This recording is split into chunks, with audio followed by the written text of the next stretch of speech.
Welcome to the 2023 College Table Tennis National Championships in beautiful Round Rock, Texas. I'm Will Leparuto. Alongside me is Joe Wells on this day one of the championships of the round of 32 men's doubles event about to begin. We'd like to take a moment to thank our sponsors, City of Round Rock Sports Center, DHS, Pong Space, and Major League Table Tennis. As always, a big thank you to all the NCTTA board, staff, and many volunteers that make this great event possible. Joe, how you doing? Doing good, Willie. Really excited to be here on day one of the championships. It still feels like sometimes we're still operating in post-COVID world. Sometimes when we're talking about coming back to Texas, those memories are still very fresh at times when we're here. A lot of our operational things that we end up doing feel like we're still, at times, doing things to accommodate that world. So our athletes have adjusted to some of those things. Our staff has adjusted to some of those things. And right now we're going to get into this round of 32 doubles where we have Colombia.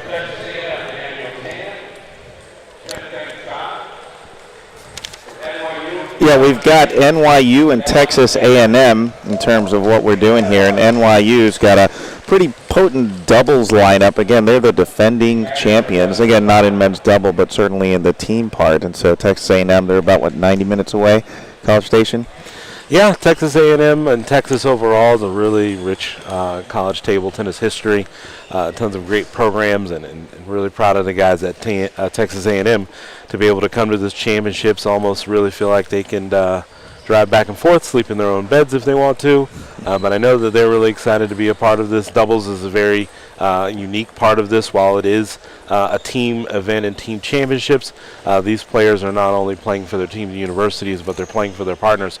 So I know that the pairing of Daniel Tan and Ching Fong Chan are really excited about this match coming up here in round 32 with an opportunity to advance. And they will, in the event that they advance, they will be playing the winners of Anish Singhai and Kai Zhang of USC and the Victor Rin, Jason Chan of Cornell match in the next round. Yeah, we don't want to look forward too much here, but, focusing on this match here should be very interesting.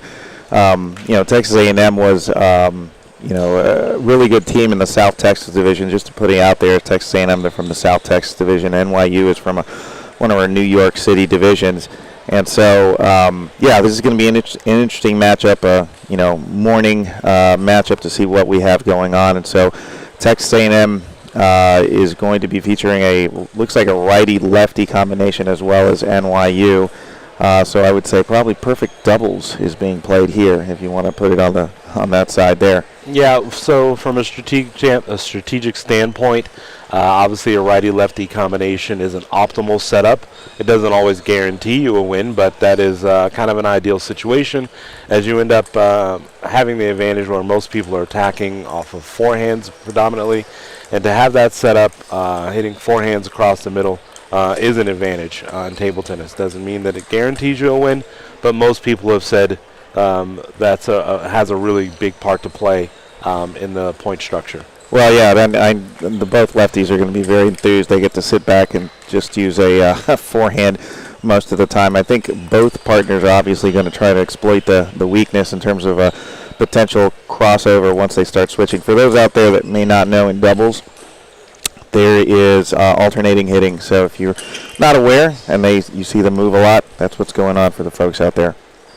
Yeah, unlike other racket sports where a rally could consist of two players on the court hitting the same ball to each other back and forth, in table tennis you do have to alternate shots, which just adds a whole nother layer to the points, and that's why it's even that much more interesting because it's not just about you hitting your shot right, but you also have to set up your partner correctly. So again, it's going to be righty-lefty combination for both teams. So that should neutralize the advantage that one of the other teams would have. Well, we're going to see what's going to happen here. They've got 2 minutes to warm up, and so we've got just to identify our umpiring staff here. Seema Teosha out of Atlanta, Georgia. He's NCTTA alum from Virginia Tech, and here in NCTTA what we do, a lot of alums come back and help us with the tournament in different aspects, and this is one of those. Simon has umpired year after year, and we're happy to have him here. Absolutely, Willie. That's always one of the exciting things about this weekend. There's so many great players that are coming back to help out. Just an event that they love participating in, and it's always good to see them. Sometimes we end up seeing people that we only see this time of year. So it's always a fun experience, even though there's a competition going on. It's culturally one of the best events in the country. So they're just technically warming up here. I know the coach, NYU, I was talking to him a little bit before this match here, and he called the doubles here just a potential warm-up for his the big event, and they're all focusing on the team event here. And so, you know, they're obviously wanting to win the men's doubles, but it's also always focusing on that. It's like, here we go. It's like NYU to serve.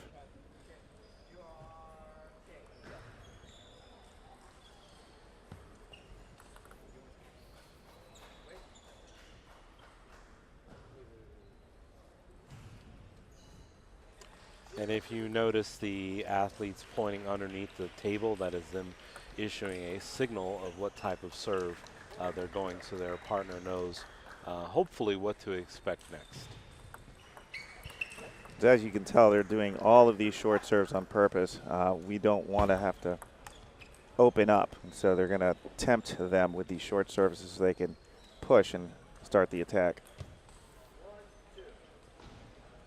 Texas A&M serve. And you see there the pairing from NYU on both of the returns. They're electing, even though it's a short serve, they're definitely wanting to initiate the offense early by taking either over-the-table flip or a controlled soft top loop deep. Unfortunately, they missed both of those points, but you see they did not want to open up the point with the short push to push exchange.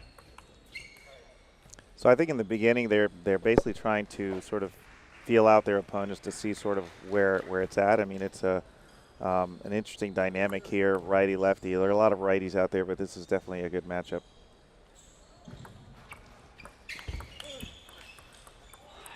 Again, the pairing for NYU going with a big forehand, just unfortunately missing out on the top of the net. And another inside-out forehand taken out wide, again at the top of the net. It is early, so a lot of these athletes were here this morning warming up, but warming up is a little bit different when you're starting your points.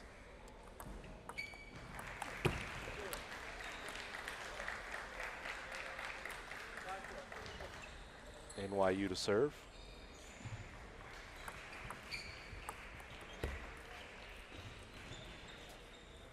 Unlucky net ball there.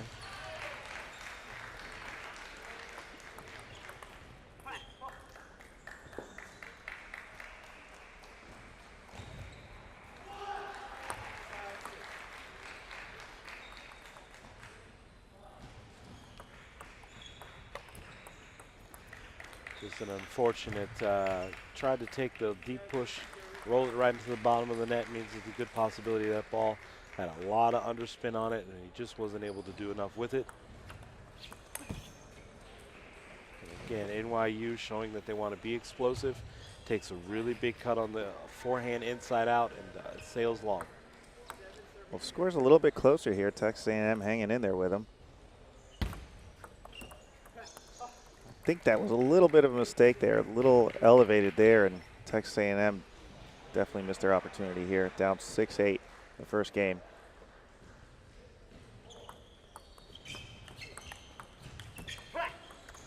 And that's the second time that the player from Texas A&M was on a service receive and electing to take a backhand. He dumps him right into the bottom of the net. Again, I'm hoping those are just some early nerves.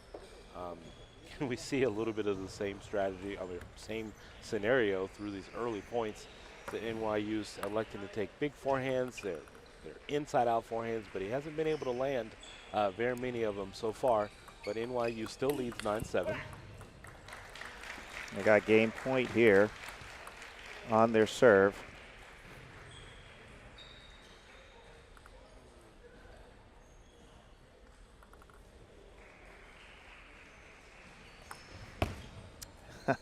That may have been, unfortunately, a little nerves there. They still have 2 game points here. Yeah, and sometimes, a lot of players, depending on where they are in their game or their levels, they try to win points off of the serve. So maybe you try to catch the player, sleep there just for a moment, long spinny serve, but it carried just long. NYU takes game number 1, 11-8 here in the round of 32 of the men's championship doubles. So they're going to their corners talking to their respective coaches. Texas A&M did not bring a coach for this tournament, but NYU's coach has been there for a while. Yanjun Gao Yanjun, was college table tennis singles champion, say back in the day. I don't want to misquote the year, but let's just say it back in the day. Excellent player in his own right and has been coaching NYU for, I would say, at least a decade. Really talented individual. NYU's lucky to have Gao as their coach. So it always interests me in terms of the teams that may bring a coach and may not bring a coach. I think NYU may have a little bit of an advantage here just to have, I guess, a third sort of point of view, right? Yeah, not only is it the point of view, but it's the Gao's experience, not only just in college table tennis as a former champion, but just the many tournaments that he's played here in the U.S., all the coaching that he does in the Northeast. So yeah, they're just really, really fortunate to have a coach like that in their corner. Some of these schools, unfortunately, not as lucky to have that much experience, but a lot of them do bring either a coach or an official or representative from the school, just to add that extra layer of support while they're here this weekend. Texas A&M to serve. They're up 1-0. Looks like a little bit of a dead ball serve. Taking a quick 2-0 lead here. It's very helpful after losing the first game. They want to start strong. Early on here, Willie, I just feel like I don't think that there's a forehand that the lefty on NYU has not wanted to hit at all this match. I think he sees every ball, see ball, hit ball. Short, long, it doesn't matter. He's going to take a big cut on the forehand. And, I really like that aggressive style.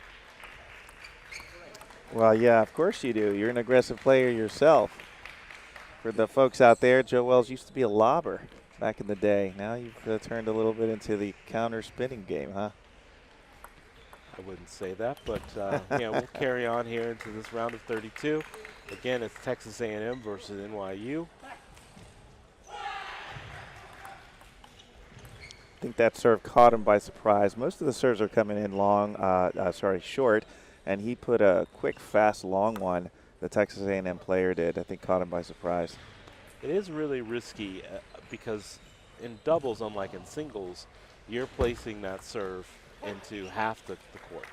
So you have half the space that you're working with. You're sharing space with a partner. So some of those really long, spinny serves have a tendency to get away from you in doubles because you've shortened up the court.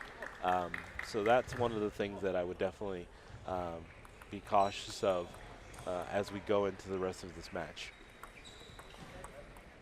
Oh, looks like it was a let.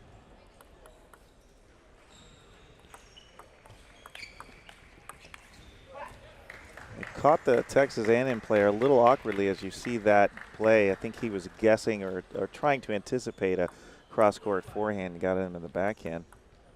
Yeah, and I'm glad that you mentioned anticipation. It's such a huge part of table tennis. The game at one point was listed as the fastest indoor sport in the world. So anticipation is a really big part of table tennis.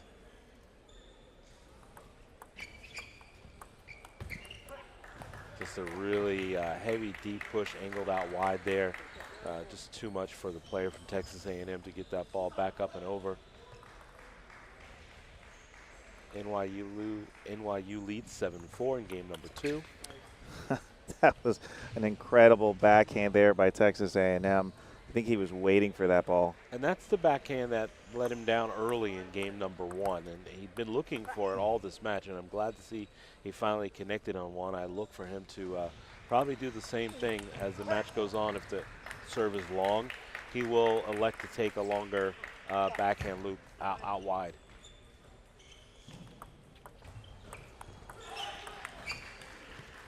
I thought we almost had a lobbing rally. Very interesting sort of choice there. I think so. Just to identify, Daniel Tan from Texas A&M. He's a left-handed player, and so it seems like he is not as aggressive on the forehand, more on the backhand side, or he's comfortable at least with the backhand. Wow, that's a great big forehand there from NYU. And again, that's the NYU player's been looking for that all match. Big forehand, inside out, out wide, and once he connects, it's not coming back.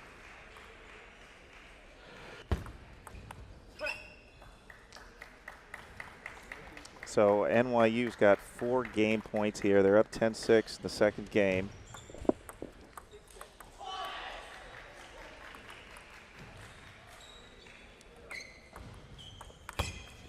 And he missed that forehand that needed to have that ball. They're now down 2-0, going back to their respective corners. Well, the one thing about it, Willie, is that even being down 11-7, they weren't trying to play passive as they were coming to the end of that match, of that game. So I still like where Texas A&M is in this match, even though they trail 2 games to love right now. It looks like they're kind of warming into this match a little bit, at least on the offensive side. I feel that they're going to have to be a lot more aggressive as they go into this third game, and they don't want to put themselves in too much of a hole and let NYU build an early lead and coast in game number 3. So if they can be aggressive and keep game number 3 close, I think we'll have an interesting doubles match.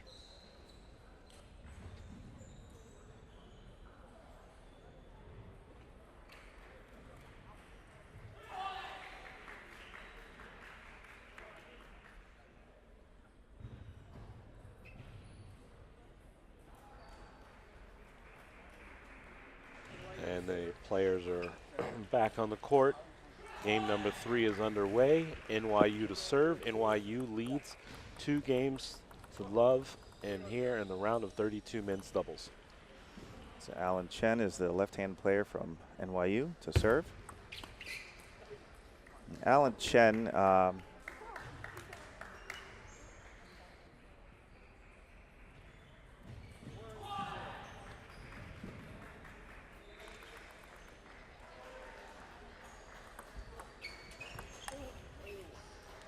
and just an errant forehand there, carried a little long. Looks like he might not have had enough racket head speed to be able to overcome the underspin that was on that ball.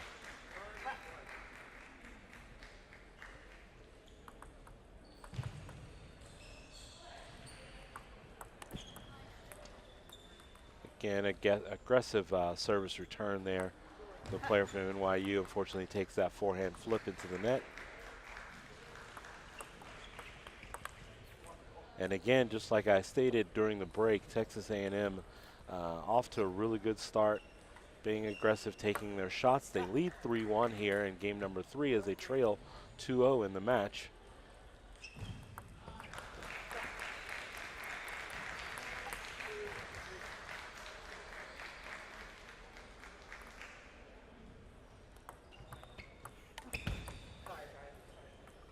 An unlucky net ball there. NYU ties it up 3-3.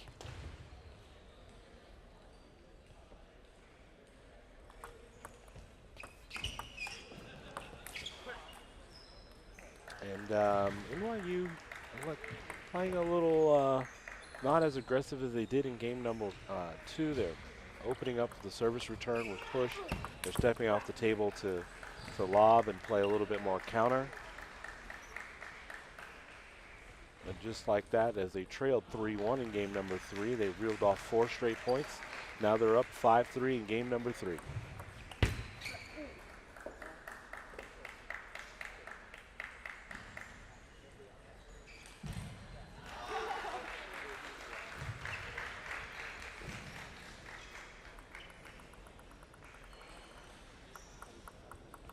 so we're back.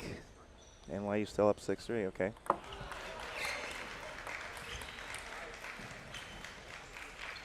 Yeah, and it's just a really good place shot there. A little bit too far out wide for the NYU player to recover. Texas A&M to serve, trailing 4-6. Wow, that was a very big, what do they call that, a banana flip or Yeah, a it's a straw? Which, banana flip, but the ball was just so high and short.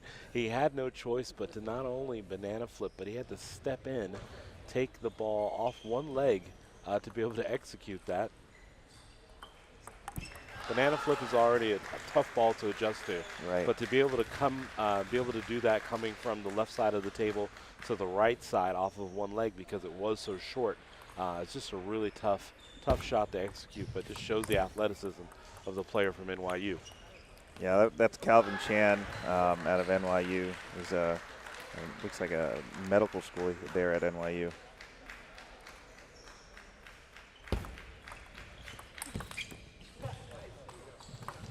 So NYU goes up 8-6. Texas A&M to serve here. He's going to have to try something to get back into the point. They need these 2 points tied up at 8-8. A little bit of pressure on him.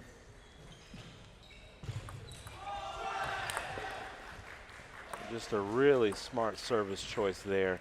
He gave him a long side topspin serve, caught the player from NYU, jammed him up, and gave his opponent, his partner, an easy forehand down the middle. NYU comes back, so they split the score 1-1. Texas A&M really needed those 2 points, so they're going to have to break, I would say, NYU if we want to put it that way. Almost missed it. Was a let. I'm going to do it again.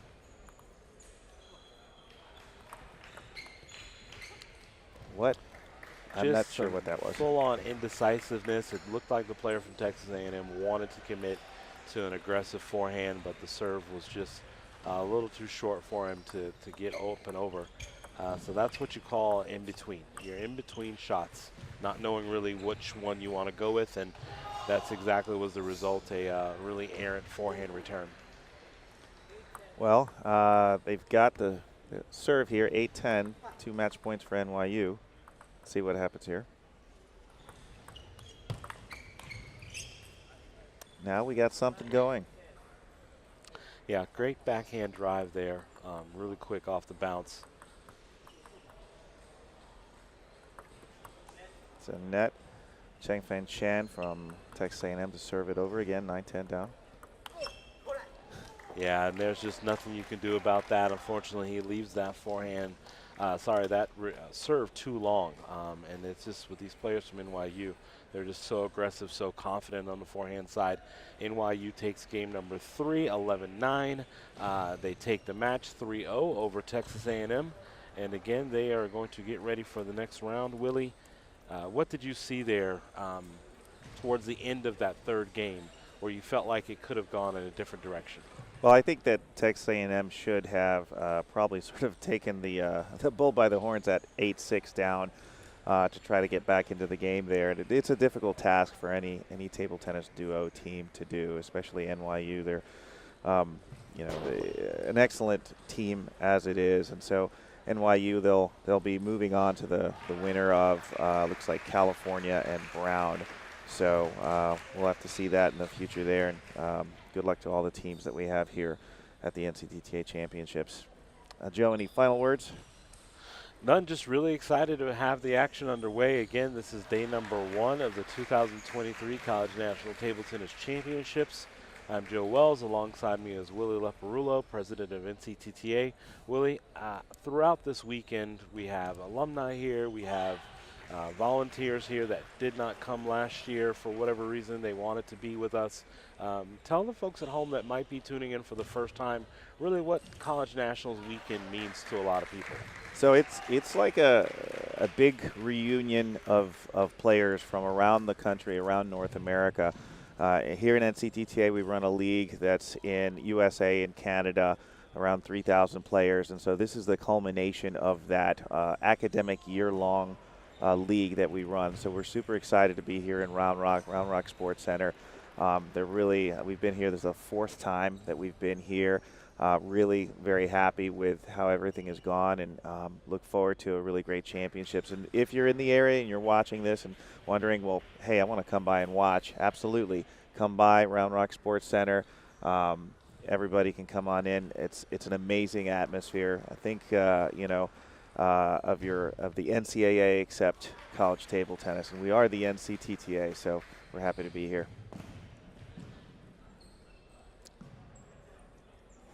Again, we'll be back momentarily with more doubles. I'm Joe Wells.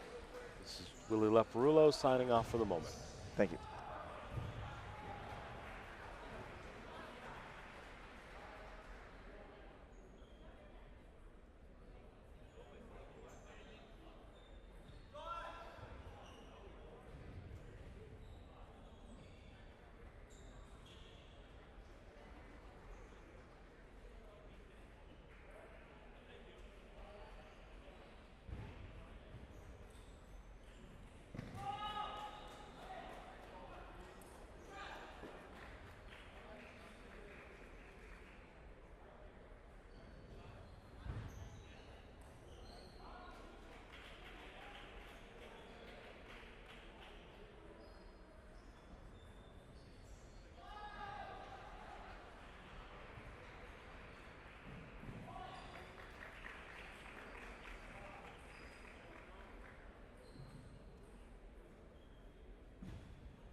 And here we are. It is already moving quickly on day number 1. If you're just joining us, we are in the round of 16 in the men's doubles. We have Wash Yu, Thomas Yuan, and Sean Fong in the red jerseys versus Texas Wesleyan Eduardo Tomoike and Tiago Ueda.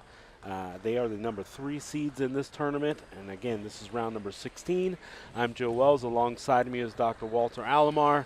Walter is a former player for UPR, and he's here again as a wonderful alum and volunteer to assist with us this weekend. So we're really excited to have him with us. Walter, I know that you've been busy all weekend, so you haven't had a chance to see a lot of these athletes, but I can imagine, you once have competed against the players from Texas Wesleyan in various years. You know what kind of a strong team that they put together. So the players from WashU, more than likely, they're going to have their hands full, but we're excited to see what they can bring here in this round of 16 match. Absolutely, Joe. Very happy to be here watching these games. As you mentioned, Texas Wesleyan, through all of this year, I'll say for the last 15 to 20 years, always have a very strong team, and looking forward, what they have to bring this year. Yeah, as the umpires are checking the nets, getting the court set up, the players will go into their doubles warm-up. Again, they get 2 minutes. If you heard earlier in the matches from the commentary, in doubles, it is alternating shots. Each player from each team has to hit the ball, and they alternate. In these earlier rounds, when we were watching the players from Texas A&M and NYU, we saw a righty-lefty combination on both sides of the table. We're interested to see here what the setup's going to be. We did not see the advantage and dominance of a righty-lefty combination, so it's going to be interesting to see what happens here.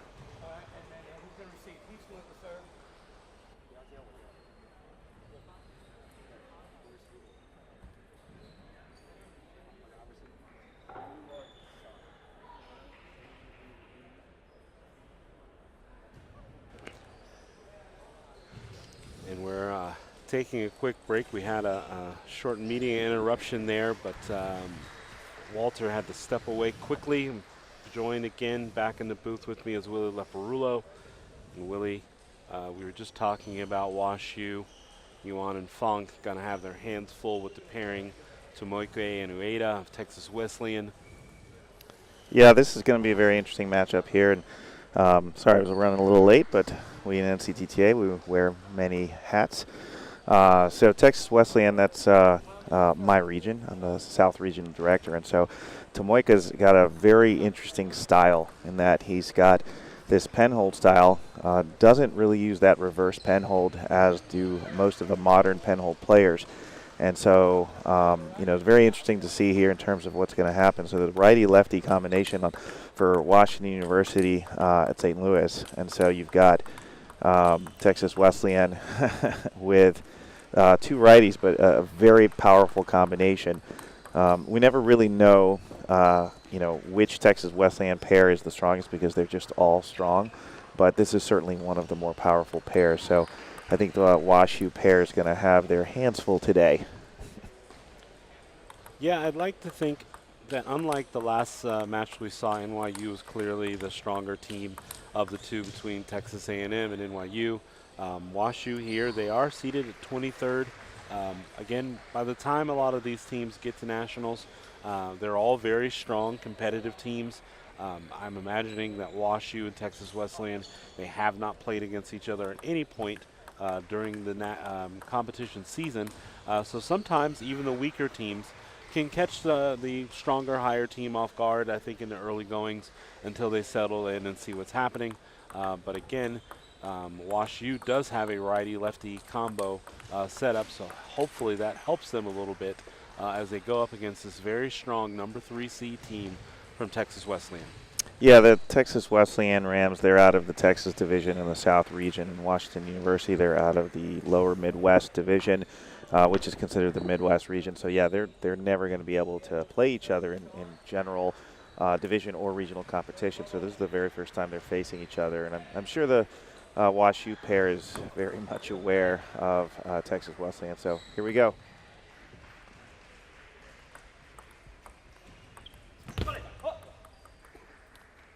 A quick start there for Texas Wesleyan.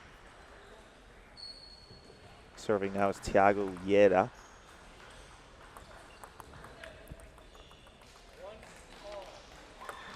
Something pretty interesting in that Eduardo Tomoike has got incredible footwork.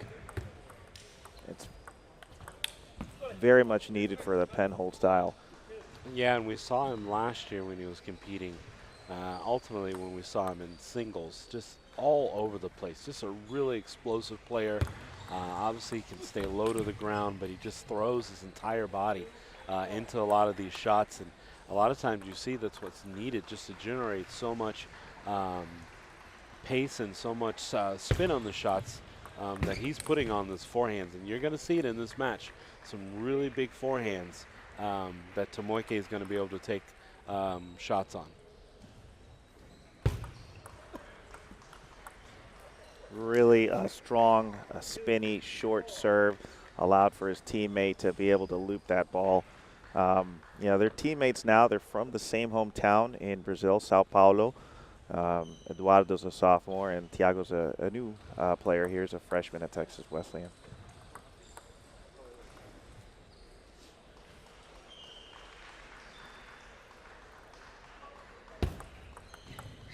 And WashU really electing over these early points. I'm noticing a theme. They are being smart about it. They are trying to place the ball in good locations. They're trying to leave it short, very low over the net, so they're not exposing themselves early into the rally. It's a mistaken serve there. Still, though, looking at these pairings, all players here are above 2,000, which is the benchmark here for table tennis. Yeah, and just a little bit late on that forehand flip, dumps it into the bottom of the net. That, when you're talking about stepping in over the table and taking a flip shot, that's something that has to be executed very quickly. It's not something that is a delayed kind of a stroke. It's something that takes a lot of quick hands, quick reaction, because it's supposed to be a finishing point, if you will, in some cases. So Sean Fong from the Washington University team, 22-48. You know, it's Thomas Yuan with him at 1976. Both stellar players are going to have to really step up their game here, just because the Texas Wesleyan duo, they're just really that strong. Note every 6 points, there's allowed a towel break, a very short towel break. I believe the rules state a continuous action, but again, everyone takes every 6 points, towel break. Again, it's just a beautiful forehand that sails a little long, but it's the right idea. Again, up and over the table, placing the forehand, not powerfully, but just a beautiful direction, but it travels a little far. And again, players from WashU trying to initiate some offense, knowing that they've kind of built a little bit of a hole for themselves in game number one. Still really early. Sometimes a lot of these athletes, some nerves that step into place. You are playing against the number 3 seeds, Texas Wesleyan, knowing what you're up against, what they've seen early into this game. So I'm hoping that WashU settles in and just kind of just plays their game. They take their shots. They don't try to do too much with the ball and see what happens. So there's, again, an example there. Player from WashU didn't overhit the forehand. It was a very good controlled deep topspin loop, and it was effective.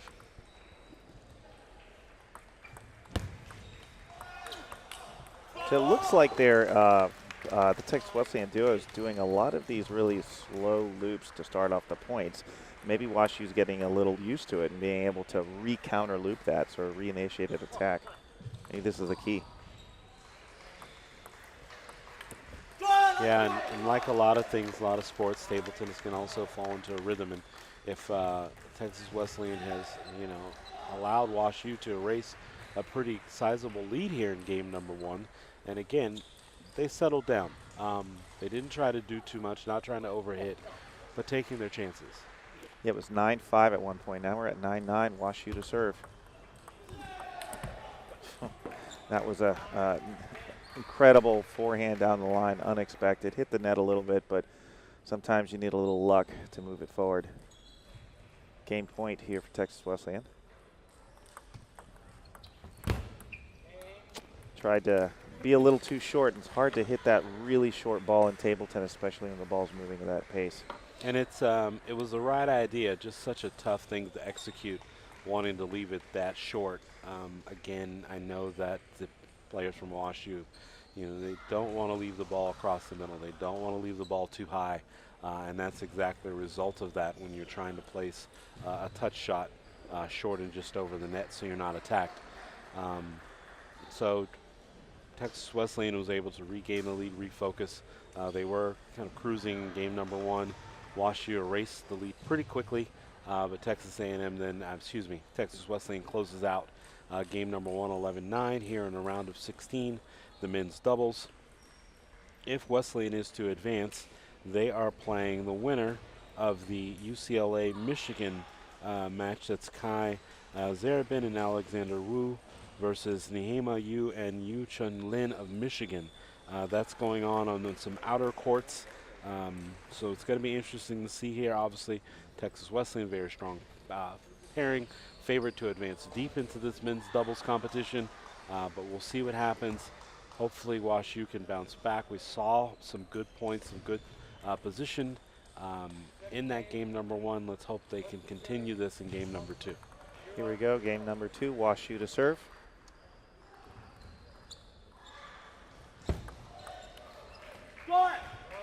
That's interesting. One of the WashU players has the Truls octagon paddle. I've heard a lot of good things from that. Maybe a little faster, a little spinnier.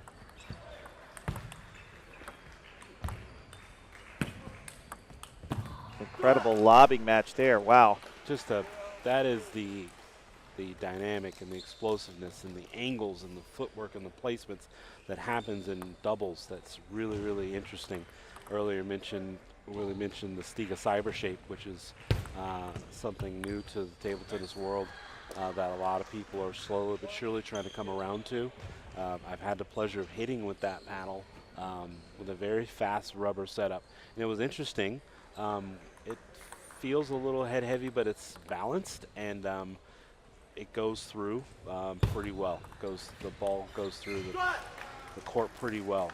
You don't think about it as much when you're hitting, unless you are hitting any off-center shots. You might feel like it, but I feel like it's pretty balanced for that shape, and it is very, very aggressive, very offensive. It's incredible here. Looks like WashU's got a 4-1 lead. We may have a bit of a match here. Now, again, remember that they came back. Texas Wesleyan did from a WashU did from a 9-5 lead in the first. So we've got 4-2 here. Just shows in college table tennis, you can't take anyone lightly. Everybody's good. And that's just a beautiful counter from player Coed from Texas Wesleyan. I mean, the player from WashU had an amazing backhand loop outside of the court, but the player from Texas Wesleyan is really able to redirect that on the forehand side. And another great drive off the table. You're liking what you're seeing from the pairing from Texas Wesleyan, not phased when the point speeds up and it goes into offense. They're very comfortable right now in a counter rally exchange. Score is 4-4. WashU to serve. It's kind of interesting. I thought it was going to be a little bit of a mistake. He seems to be comfortable serving long to Ueda. We'll see what happens here, but it's just the other game we saw was everything short serve, short serve. It's incredible. It looks like around the post almost backhand loop from Ueda. Well, he just had so much side spin on the ball. It was bending from our angle. We saw it start on the left side of the table and quickly move to the right.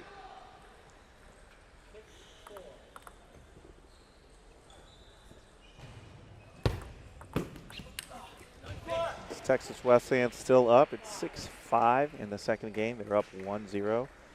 This is the men's doubles event at the 2023 College Table Tennis Championships. Tomoiko to serve. And again there, the player from WashU just trying to do too much with that inside-out forehand. Again, they know what they're up against. They know that they really have to take some chances on certain shots. If they leave anything soft and across the middle, they can easily get attacked. So I like the idea. Just missed it just a little wide there, but he should go back to that as the left-handed player should go back to that chance. Just that flip there. It just looks so comfortable there from Ueda. It's quite amazing. Yeah, beautiful forehand flip there out wide, and it was really fast. And again, this time he tries it from the opposite side, the banana flip. He carries that long. Banana flip becoming very popular over the last 2 years, but very tough to execute if you don't have the right mechanics. There always seems to be, I see a lot of these top players, they'll jump into the midair and then switch, open their wrist at the last second. It looks like what Ueda tried to do. Just missed long. Still up 8-7. We've got another tie game. It was tied 9-9 in the first game, and now we've got 8-8 in the second game. WashU is taking it to them. Yeah, WashU hanging around definitely here. And it's exactly what they wanted to do coming out of that game 1 loss.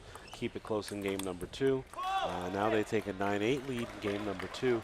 Just a really good place forehand in the middle. It was a little bit too much for Ueda to handle.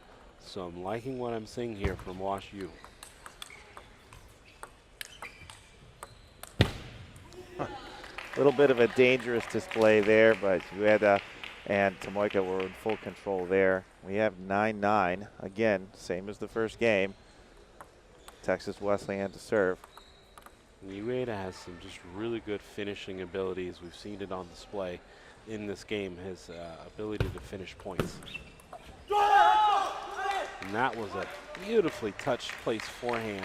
Didn't have to do a whole lot to it, just a slight touch of the wrist over the net. It stays so low.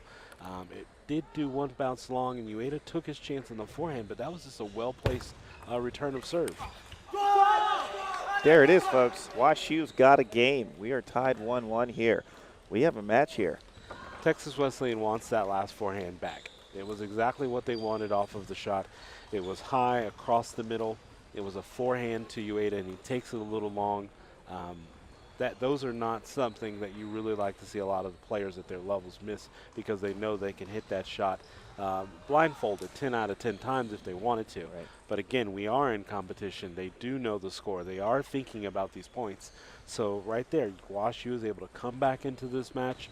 It's knotted up now 1-1. Really exciting to see their fight from this. I love that they weren't trying to overhit off of the return of serve. Yep. It looks like Texas Wesleyan did press a little bit, take too big of a chance on some of those shots. So I'm hoping that Coach Doru Jorg will settle them down coming out of this, knowing that, again, they're the 3 seeds. They're expected to advance. But they've got to get through this match, Willie. Yeah, and you know, Doru's he's a left-handed player out of Romania. Is there one of the coaches at Texas Wesleyan, and so I noted before in our other match that certain teams do bring their coaches, and so Texas Wesleyan, of course, got both coaches here, and it looks like Washington University St. Louis has got Coach Sean Peng in their corner as well. So this is exciting times for WashU here.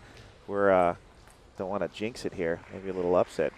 1-1, Texas Wesleyan to serve. Here we go, third game.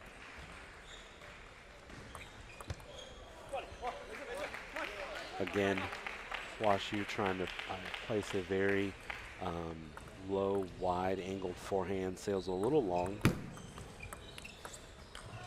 And was able to go right back to it. Same service return elected there, but this time they execute and they're able to get into this third game here, 1-all. Again, they never want to put themselves in too much of a situation that they were in to really dig out of, and like they did in game number 1.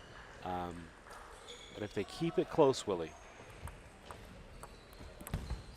Yeah, if they keep it close, we're going to see it's sort of a battle of the nerves, really, at this point. Texas Wesleyan's a scholarship school. Washington University is not. Yeah, just didn't do enough with that forehand. And the one thing I want to see out of WashU is they don't let their intensity fall off in this second game, because we saw how quickly Texas Wesleyan can run away in the games and their points. And that pressure to keep Sure. the return of serve so short is definitely showing itself right now on the WashU side. WashU has a knack for coming back, so if you remember in each of the different games, they were down and came back. So down 4-2 here. I don't ever call them out because you never know.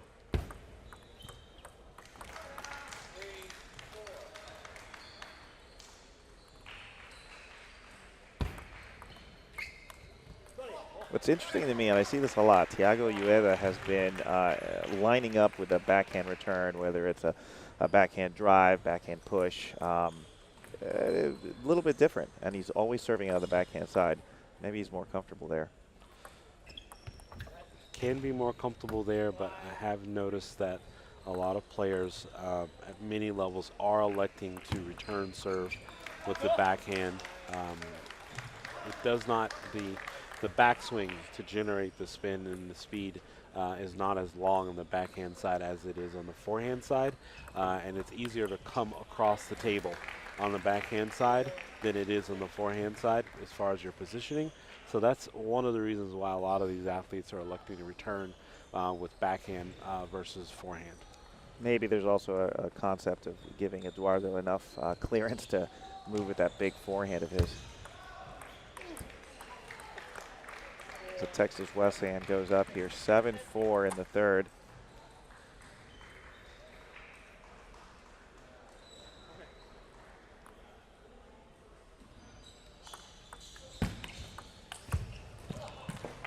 Yeah, and then again, the setup there that we saw in game number one, Ueda is really able to finish points when he has a big swing on it. That forehand that he ripped down the line there was not coming back. And again, another finishing forehand. This one is a quick flip smash over the table. And again, they're going back to a similar setup, and that also has to do with the service and service return rotation. That looks like this scenario is favoring Texas Wesleyan, with Tomoike as the server to Yuan, and Yuan setting up into, unfortunately, high returns back to Ueda. Texas Wesleyan is up 4-10. They've got 6 game points here. Looks like that was a little bit loose from the Texas Wesleyan duo here, but I like what you said before about not having WashU lose the intensity of it. They just got a game, and maybe they lost a little bit of it here, but let's see. Let's see if they can get it back.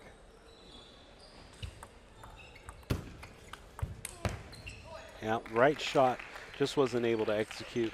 And just what I noticed there in game number 3, really coming out of game number 1, we talked about them losing the intensity, but also it looked like there was also so much more pressure on the service return to keep it short, to not let the ball sail long, because they know what happens next. And we saw a lot of it in game number 3. That rotation from Tomoike to Yuan back to Ueda was not the right scenario for serve return for them, because it set up Ueda to just be more offensive and be more aggressive on the third shot. So he was the third ball attack. So in singles, they talk a lot about third ball attack. In doubles, with that service return scenario, Ueda was the third ball attack, and it worked out really well for Texas Wesleyan. Now the service rotation will switch, whereas Ueda will be serving into Yuan, and Yuan will be hitting to Moike. So we'll see if that plays out the same, where it's a third ball setup attack, this time coming from Tomoike. I mean, again, this was the game that WashU got. So again, in the fourth game here, if anything is indicative of this, they may be able to get the fourth game. And so I know Texas Wesleyan knows that they dropped the second game to them, and so they're going to be trying to some different things and making sure that they're not going to be able to let WashU back into the game. Because if I were WashU, I'd be thinking, this is our shot. Let's get back into this. All right, WashU to serve.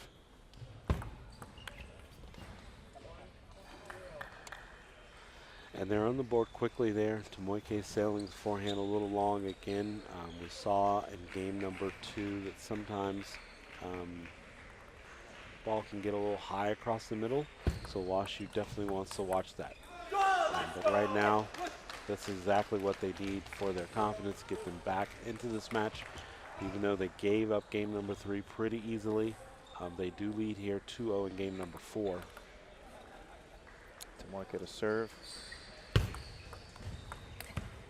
It's up 3-0 at this point here. So again, if we remember back to the second game is where WashU was able to take it. Still a close game. I think it was 11-9. They're up 3-0 right here. Texas Wesleyan to serve. Looks like it was a net ball. They're doing it over. Still 3-0-3.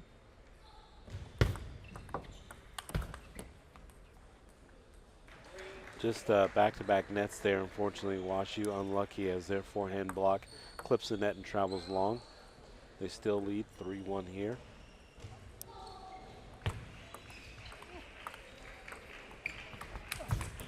And that's just not something you can do, Willie. That was moving into the court, touch forehand that just got away from the player from WashU, and Texas Wesleyan made them pay. Yeah, those micro mistakes, I guess is what I call them, really, truly happened for Texas Wesleyan. And WashU got away with one. Long serve into the Ueda forehand is not something that I would advise, but the ball sailed a little long, and there's still lead here. 4-2 at game number 4. That banana flip for the lefty player there from WashU. It's a hard ball to do in the middle of the court.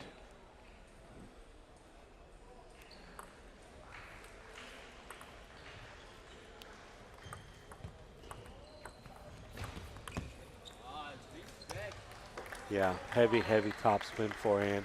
Tried to control it to the inside out. He did not have the court position to be over aggressive. And the ball sailed a little long. Again, WashU leads as we go into this 4th game. Another unlucky forehand block off the net. Great return by Tomoike. Looks like he used the reverse pen hold. He was on the opposite side. A very interesting shot. And I love Tomoike's touch there. He just slightly brushes against the ball and pulls back a little bit on that return. The ability to keep it short and cut the spin off is exactly what you wanted to do to that longer serve. If that ball had gone on, I don't know that WashU would have been able to get that ball, but lucky for Texas Wesleyan getting that point back. They're down 5-6 in the 4th, up 2-1 in the match.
And we are back live here. The round of 16 men's doubles is underway. USC, Anish Shanghai and Kai Zhang, the #1 men's singles seed. The 7-seeded USC team squaring off against the 17th seed pairing from Colombia.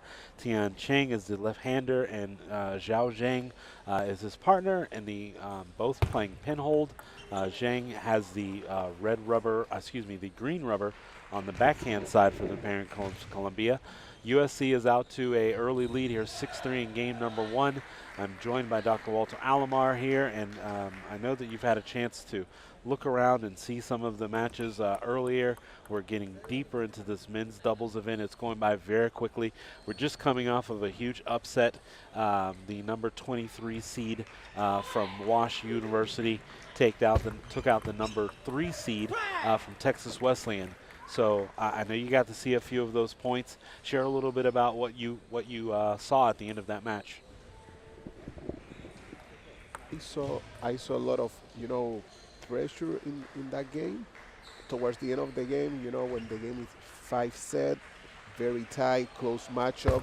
Um, First game double here in this tournament, so everything adds up, and that's why this is so interesting. Like anything can happen. I feel the Texas Wesleyan team feel a little bit of the pressure over the end over that game. The 7-seed USC team here trying to advance over the 17 seed. Obviously, there's tons of experience on the USC side with the former singles champion at the time he was at Binghamton University. Kai Zhang is now playing at USC, and I know that he's looking to go very deep. It looks like Colombia is calling for a ball toss, a height adjustment, meaning that the ball just wasn't brought up high enough. And sometimes those kind of things can throw off the timing and rhythm of either team.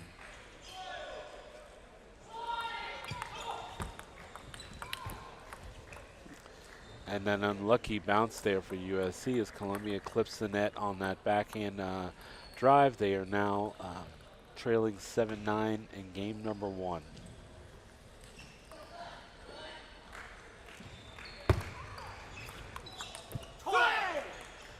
Yeah, and again, the advantage of being a left-hander, just jamming in Shanghai there, would just really put him in an awkward position to be able to return that.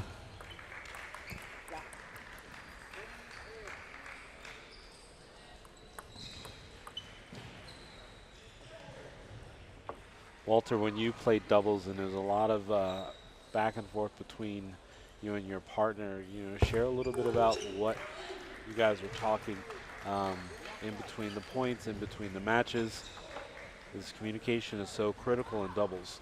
Communication is critical. You want to know what your partner is going to serve, if he's going to serve chop or backspin, or if he's going to serve like top spin or side spin, right? Because then you can mentally prepare for your next shot. So that's why you will even between single points, you will speak with your partner like some of the adjustment. So there are many critical parts, but definitely the serving part and reception is one of the most important aspects of the doubles. Yeah, and we saw a lot of that, how important the service return was. And we go back to the last match. In certain scenarios, the advantage was to Wash U. And in the other scenario, the advantage was Texas Wesleyan, depending on the service return. And I think we'll see some of that in this match. But again, it looks like USC really wasn't pressured too much. They got a lot of easy points off of their serve, where the player Zhao Zhang of Colombia wasn't able to really handle a lot of the serve that was coming from Kai Zhang. So we'll see if this player rotation of service return will help them at all. But again, we look for the experience on the USC side of things to really come into play. Absolutely. You saw there the level of the service of Kai Shang. As expected, he was a strong server, and really the Colombia team could not, handle that reception. I think that was the key for that game, as you mentioned. Let's see if now the changing the reception partner um, could see better.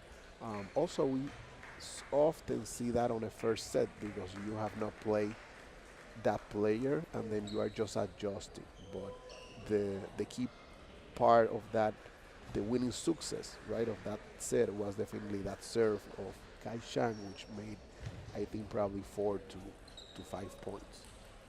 Yeah, and see here, even in this this game break here, Kai Zhang is doing a lot of instruction, a lot of coaching for his partner, talking about the, looking at the racket, the blade angles, and talking about the direction and a lot of what way the spin could go, and just really helping his partner. And that's something that you see from a really mature, experienced player like Kai. And again, the Colombia calls the service height is questioned again.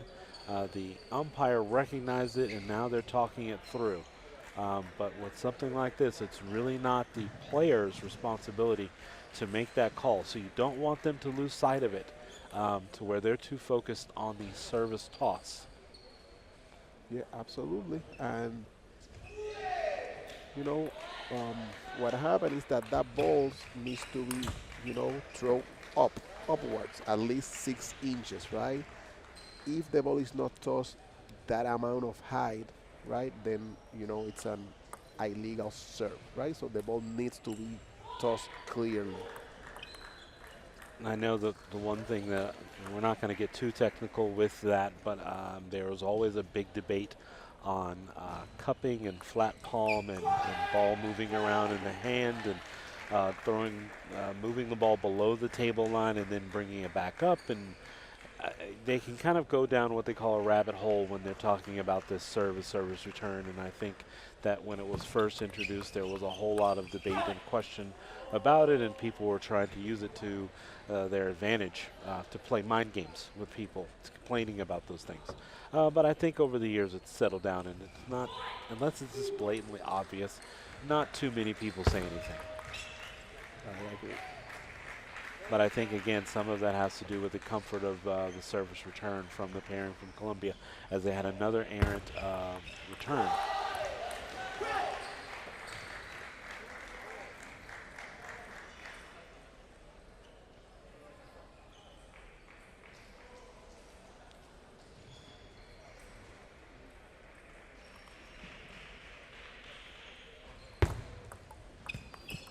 And that was just a really great service return from Shanghai there of USC.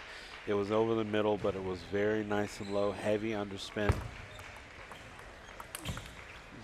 And this is exactly what he wants to do. He's controlling the service return and setting up his partner Kai Zhang to do the work, do the heavy lifting. Nice forehand counter-attacking there from Kai Shang. He's going to look for what is called that third ball.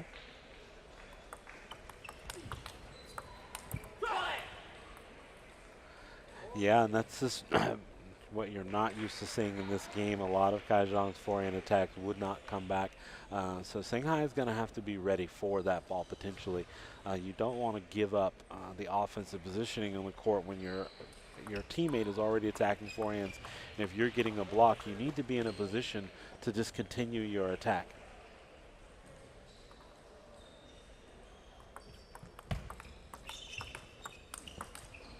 Just a beautiful backhand loop there by Kai Zhang to set up ultimately the winning point there for USC as they lead 8-4 here in game number 2. They took game number 1 pretty handily, and we'll see if the parent from Colombia has anything to go off of. As of right now, I think it's really starting with service return. They're just not doing enough with that first and second ball. Kai Shang have done a great job serving. I think most of the points he has served, they have won it. I know he's going to look for that point number 10.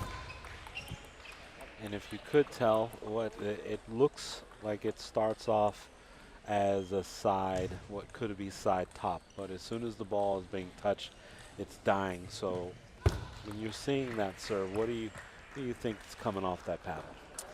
I I think that last one was probably like a backspin or chop, right? Because it was like into the net. It didn't go up.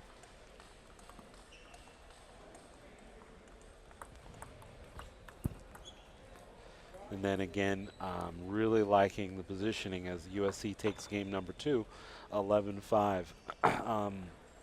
Really impressed with Anish Shanghai, but just has this ability to control those serves, put it in right placement, not allow Kai Zhang to be attacked. So he's doing his job, right? As the not as strong of the two of the pair, he's not doing too much. He's not trying to attack. He's not trying to flip.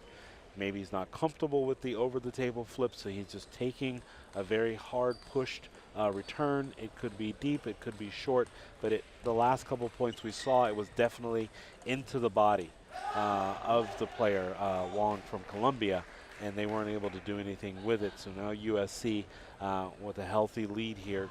Going into game number 3, they won game number 1, 11-8. They take game number 2, 11-5.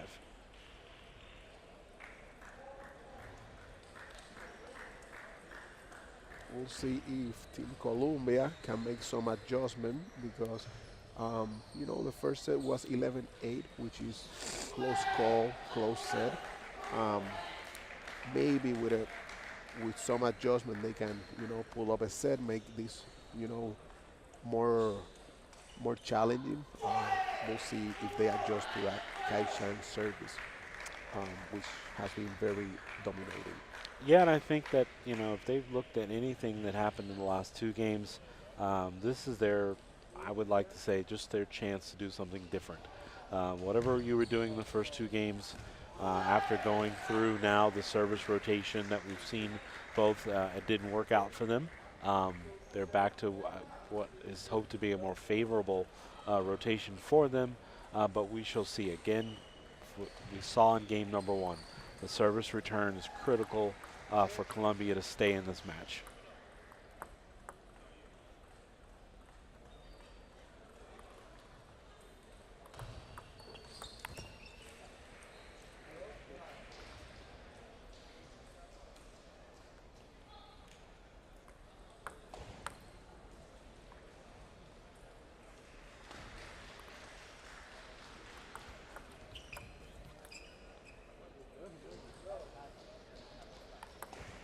And USC off to a good start here in game number 3.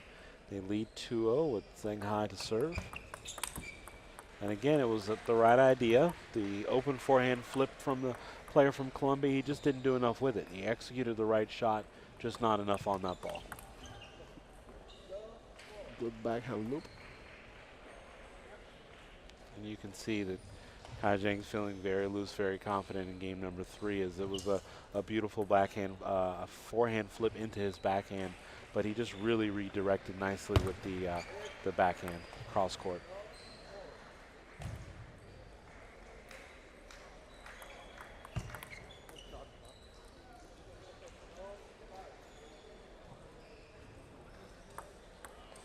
And ultimately, Walter, when you're feeling really loose and you feel like all your shots are going in, do you just continue to just go after it, or do you at some point feel like you're going to pull back?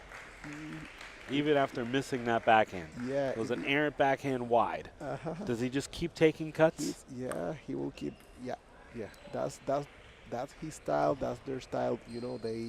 They're gonna keep throwing. What we say, they're gonna be keep looping. So yeah, you will. I expect from Kaishan the rest of this set and the game to keep being the aggressor. Okay. We have this saying that you have to go and make the points. Sometimes you feel you are winning, let's say 9-3, 9-5, and you start backing off, and we know that's not the right thing to do. So I expect him to continue making shots and going for it. Yeah, and he's definitely going to have to. Is that Anish Shanghai is more of the setup man. He puts Kai Zhang into a good position to hit loops, and he doesn't want to take on too much of an offensive role himself. as that's a lot of pressure. But then again, a great return there from Shanghai. But Kai Jing just sails that forehand a little long, and he knows it. That's why he laughed it off, because that was, a very routine forehand for him. He tried to smack it. Smash. So you'll see more of that. He's gonna continue.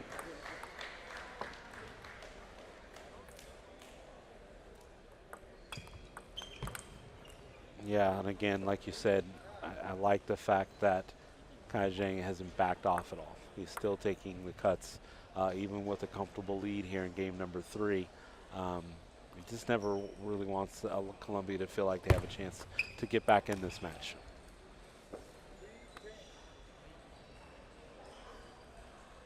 And USC has match point here, 10-3. Serve on Colombia's paddle.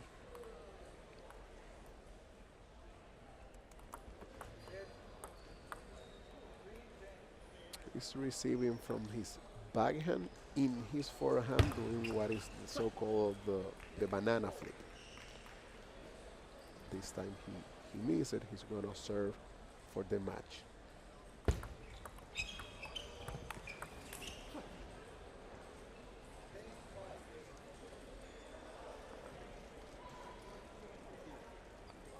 Now it's 10-5. He has another serve and match point.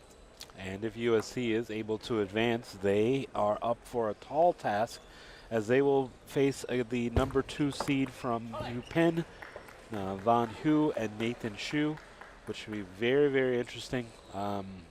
Obviously, as the number 2 seed in the men's doubles, super talented team, very competitive, but we also just saw the number 3 seed lose in the previous round. So in men's doubles here at College Nationals, we really feel like anything's possible. Even this, USC was up 10-3. They've lost 4 straight points here. I don't want to see them just kind of let Colombia ease their way back into this, and Colombia takes this game even though they've had 4 match points. So let's see if USC can close this out here. There you have it. The 7 seed USC advances. They will go on to face the number 2 seed from UPenn, Nathan Shu and Von Hu. Again, my name is Joe Wells. Alongside me is Dr. Walter Alomar. You are watching day number 1 of the 2023 College National Table Tennis Championships.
something like that.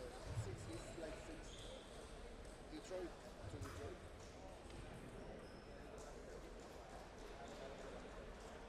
11 and 11:30. Okay. Yeah. Yes. Sunday. We'll do it.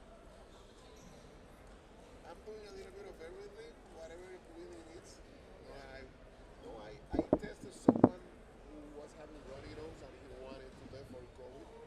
Um, I I have like 3 or 4 kids, not like not like last year, but no, I still have few of them, and I saw maybe like 2 players that they have some MSK issues. Let's see.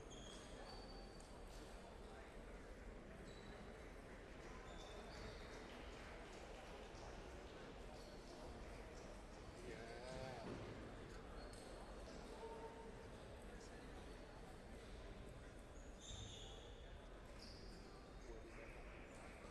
At least we know. At least we know.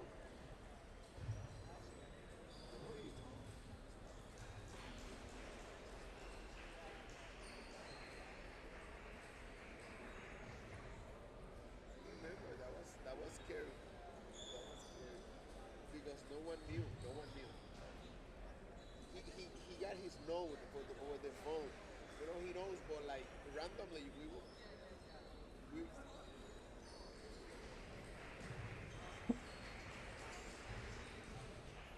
it looks like a stroke because he has slurred speech and like it looks scary. It looks like he's having a stroke. He's dying kind of.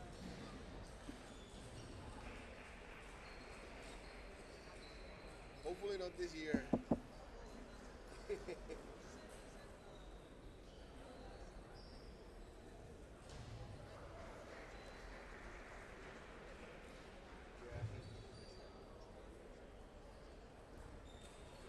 he has his gabapentin demeguantin. Doing a little bit of everything. Yeah, whatever is needed. It's nice this year that we have spectators. I like that. I like that. They can just buy it over there like $10 and nice. Do they get like like a wristband? Okay. I saw Mike Ref, stopping many of the players because he's like, hey, show me the badge, show me the badge. Yeah. I have not. Yeah. I'm gonna take a look there.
And if you're just tuning in, this is day number day number one of the 2023 College National Table Tennis Championships.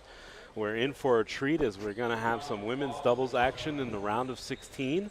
It's going to be Sophie Wu and Jinting Lin of MIT versus Sabrina Xu and Yan Yu Shi of Georgia Tech.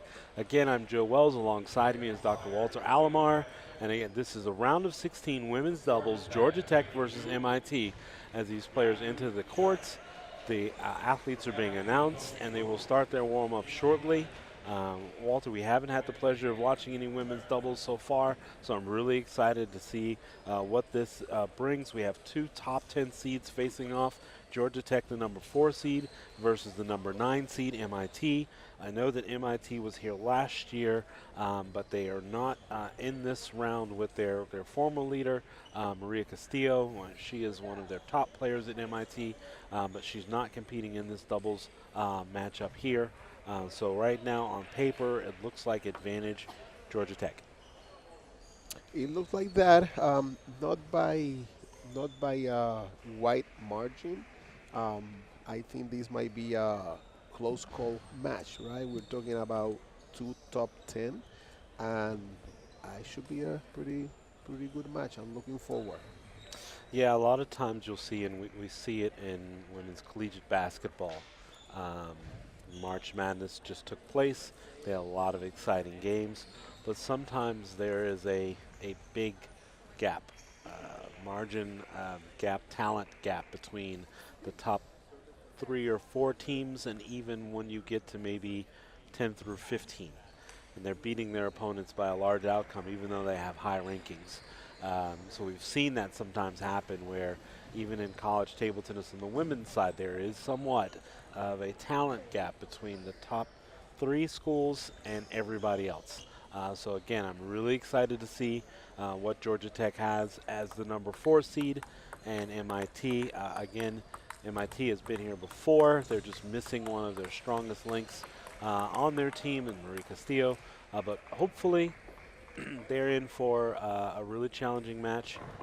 Right now, I do not see a lefty-righty setup where either team's going to have the advantage. As we talked about in doubles, the lefty-righty combination can mean a lot and a big outcome differentiator. But we will see here.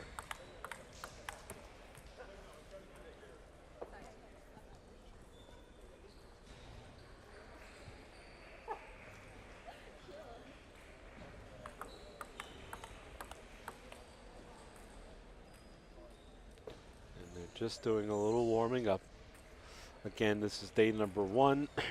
If you have not joined us, we'd like to, as always, thank the City of Round Rock and the Round Rock Sports Center for being great hosts and all of their support through the years. We'd like to thank our many sponsors, DHS, Major League Table Tennis, as well as the volunteers from NCTTA, its staff, its board. Great addition to have a third-party group like Pong Space come in and big-time supporters of college table tennis, and they're doing amazing things at Pong Space. So if you have not had a chance to see them or go visit that website, www.pongspace.com. It's also an app that you can download to find out more information about it. But we're just really excited to all the new partners that we have in college table tennis to see what the future holds.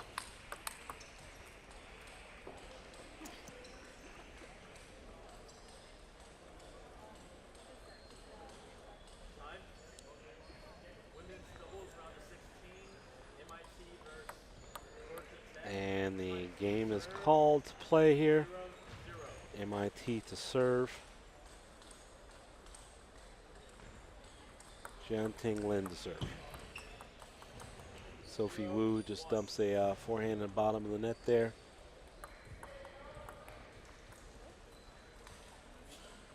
I want to say, if I remembered correctly, when Sophie Wu was playing with Maria Castillo, Maria was the more aggressive and offensive player of the two. Sophie was a little bit more controlled, and as you can see, she's also a defender. Chopping, which is a lot of work in doubles. That's even more moving around because you're having to adjust for the court placement of your teammate. We'll see how that chopping game, will give some trouble to Georgia Tech. And also, you have to adjust from set to set because you will play one set against the chopper, then one set against the regular rubber. So that that can be interesting. The one thing I am noticing here early in game number one is that MIT does not have a clear-cut attacker.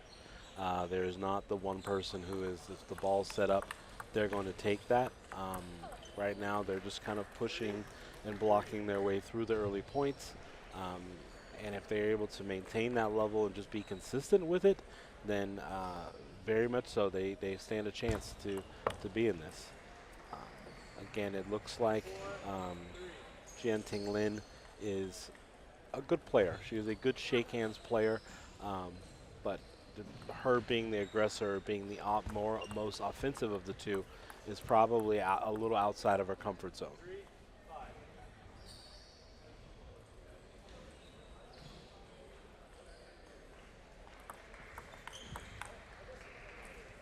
Yeah, just way too much on that forehand loop there for Sophie Wu to control it back, even though she is chopping.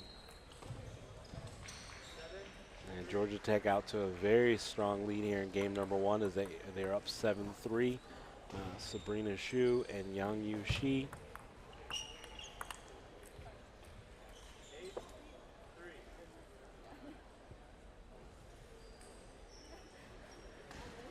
Good forehand loop. So she has made a couple of that with lot of spin, giving trouble to MIT. And that's just as easy as a ball as it looks. It's just so heavy with underspin. It's a difficult ball if you don't have the right racket placement to finish.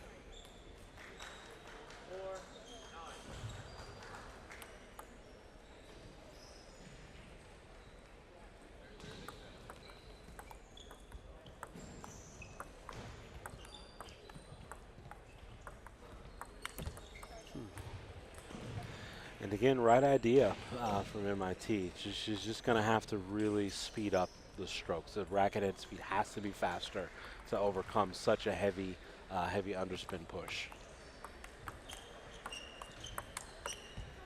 Good block. And that's the points that they want. She looks like she's more comfortable with the flat stroke on the forehand drive than she is with the brush loop. Georgia Tech allowing MIT to see a little light here in this round of 16 doubles as they still have match point. They had a very comfortable lead, so they just don't want to give away too many easy balls here at the end.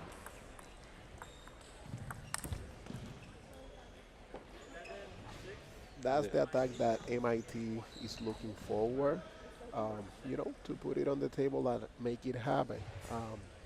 I think towards the end of the set, there were a couple of points that were more play, right? Longer points. They are like getting into some rhythm, so I expect to see an even closer game maybe on second set. And it's going to be a matter of, do they take the standard approach where there's one defender, the setup person, and there's one attacker, or do they just play through the match as them both being controlled, place, pushing, waiting on their shot, and no matter who takes the forehand, one of them takes it at some point if they're not going to have a traditional you defend and push and I will loop and attack. Seemed that towards the end of that game it was working as they got a little more comfortable, but I would like to see Jian Tinling establish more on the forehand. If she's got a higher ball, take her shot. She has to be willing to take her that shot. risk. Yes. That risk, yeah.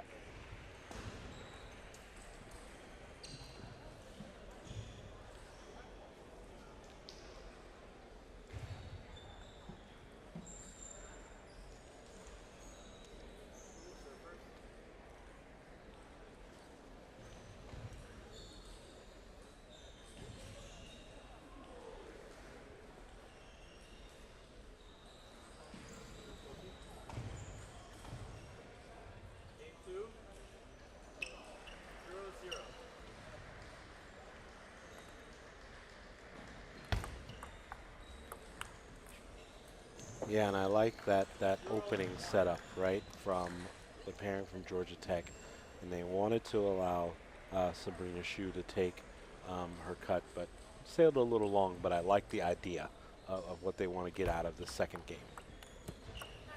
And now we early see that change in players, right? Now the other player is the one getting to hit Sophie Wu. That was a beautifully placed angled forehand just out wide. Didn't do a whole lot with it. Just put it in the right position.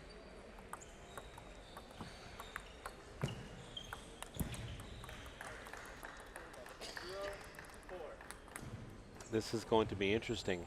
I think that right now this rotation feeds into Sophie Wu's advantage where she's able to really take a cut as they're both wanting to hit forehand loops. Absolutely. This is what is interesting about doubles, that set to set you got a totally different setup.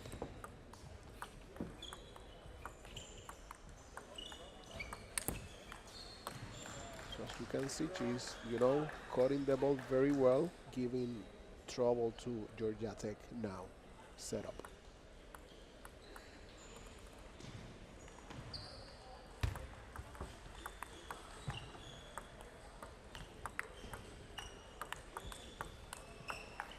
Just a beautiful rallying exchange there from both teams. There was some countering going on.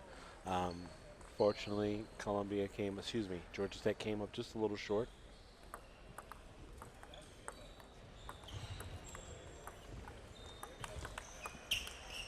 Right, and that's what Georgia Tech wants. They want to be able to take rips off both sides from both players because they know at one point they're hitting into the more passive of the two from MIT. I like what Jian Ting Ling is doing, that she's not overhitting.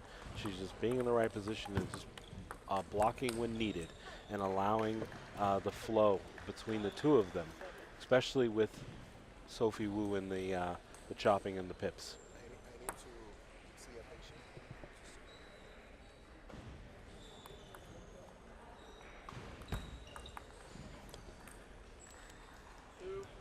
So right now it's 7-1 in game number 2. MIT has come back with a very good start to try and even this match at 1 game all. And it's a lot of pressure on Georgia Tech to be able to hit that chop that Sophie Wu is putting on. The ball in the long pips is just so much, and they're really just getting unlucky on a lot of these forehands that have hit the top of the net and sailed long.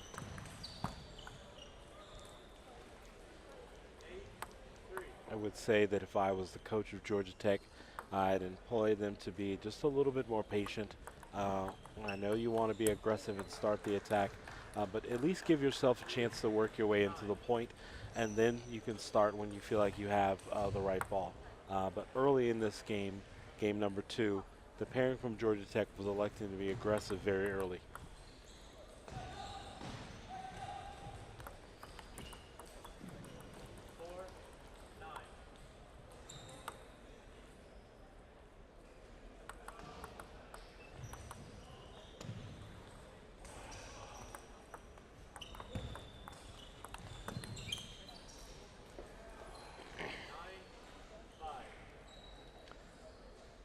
MIT leads 9-5 in game number 2.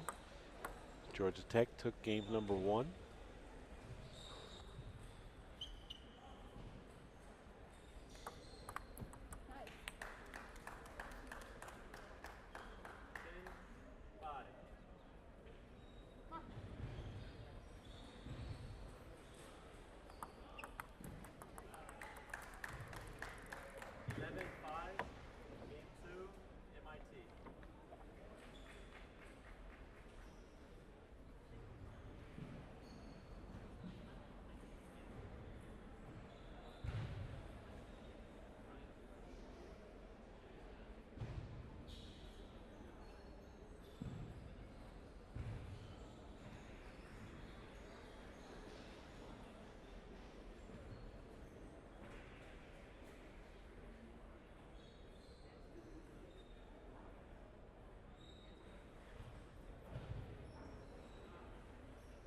MIT takes game number 2, 11-5, and it looks like that rotation definitely worked for MIT. They were much more comfortable in that scenario where the opening attack from Georgia Tech went into Sophie Wu's pips where she is chopping and defending, and the ball just wasn't too fast to get away from her partner to be able to counter or block and keep them in the points. And you saw that a lot from early on where Georgia Tech tried to be very aggressive and they were just missing a lot of their forehands and even times taking cuts off the backhands, which is very, very challenging for a lot of players to attack from the backhand side off of a heavy chop defender ball.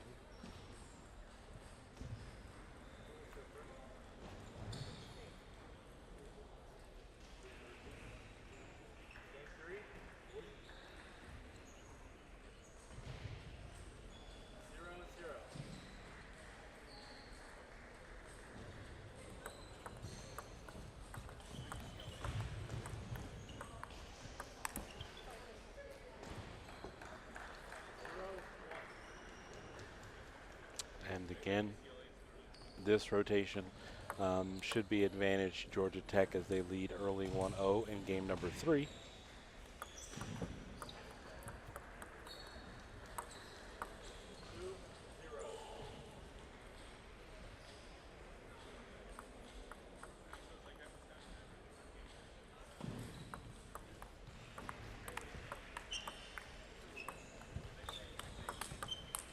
Just a great exchange there.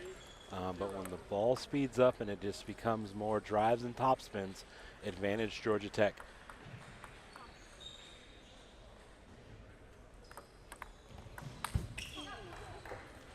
And she wanted that one for sure, did Yan Yuji. She recognized that the ball just got away from her too much.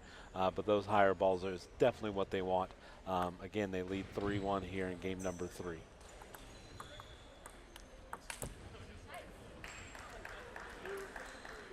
I like it that Georgia Tech, again, not really straying away too much from their strategy as to being aggressive, more offensive early on in the game.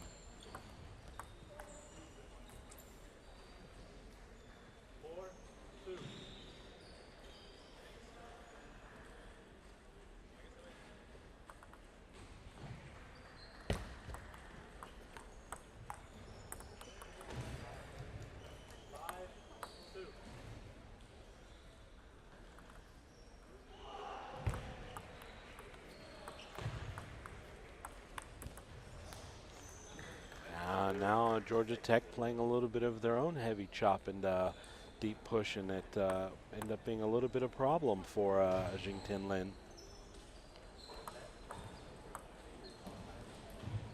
And there is a let call from umpire. Again, we talked about the height of the toss needing to be 6 inches or higher, and looks like that ball did not get up that. So just called on a let there. That's literally a first warning from the umpire.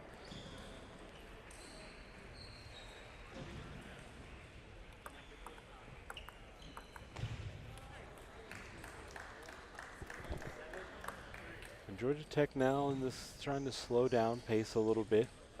Not something we saw from them in the first 2 games, but interesting change. And interesting there, we saw Sophie Wu, which most of this match we have not seen her be aggressive early and take a big cut on the forehand, again, as she is the defender of the 2 partners, but she recognized that she had a forehand and needed to take it. And now they reel off back-to-back points to jump back into this 3rd game, still trailing 7-5, but they're back in this 3rd game, and it's going to be interesting to see. I would like to see Georgia Tech establish a little bit more offense that they did show in the first 2 games. The last, I want to say 4 or 5 points roughly. They've been a little bit more passive, a little bit more push early on to start the points. But let's see if they can get back to being aggressive.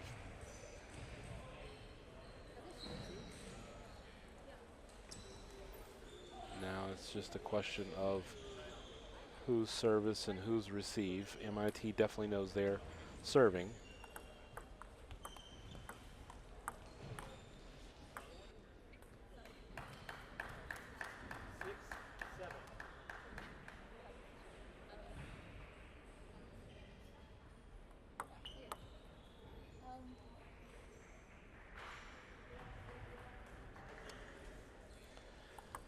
And just like that, MIT finds themselves back in this third game. They've tied it up 7-all when they were trailing considerably.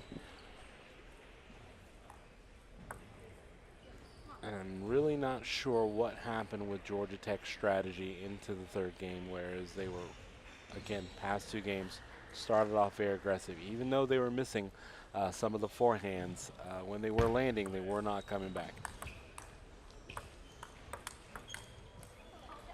Just like that, just a slight overhit as they carried the ball long, but great counterattack from MIT.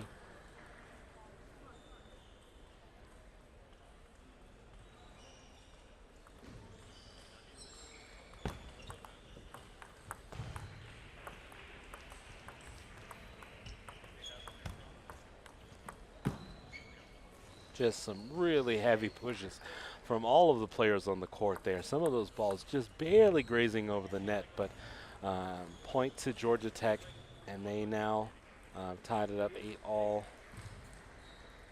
Neither team wanting to give up the lead here in the third game, knowing how critical it is. Just a little bit too much heavy topspin off the paddle there of Sabrina Hsu. Jian Tingling was not able to handle the heavy topspin.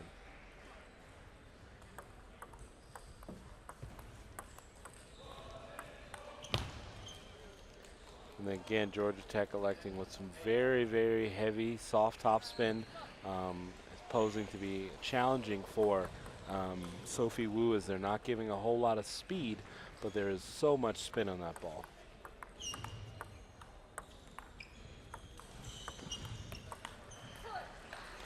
And we see that the forehand drive over the top of the ball as the player Sabrina Hsu just takes that a little bit long, and we saw that 2 points ago. Same forehand, same situation, middle of the table, and she just carries it long.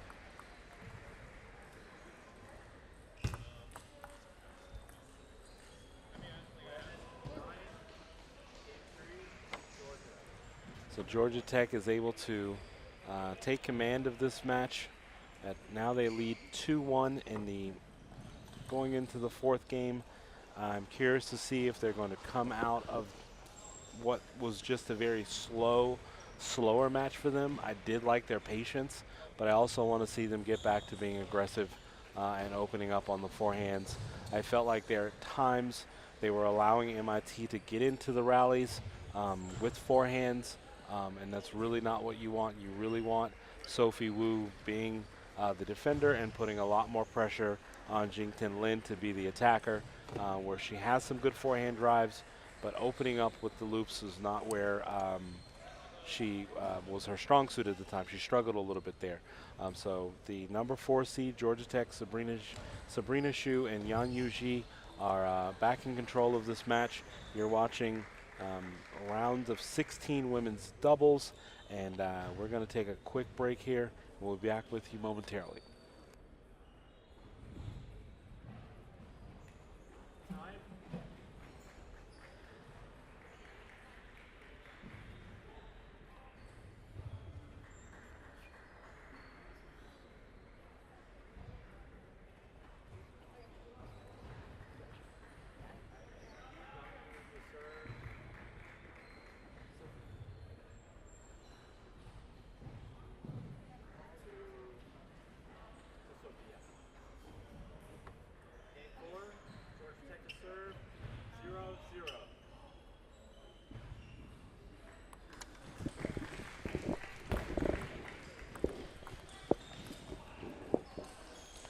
And here we are back out of the game break. We are in game number 4.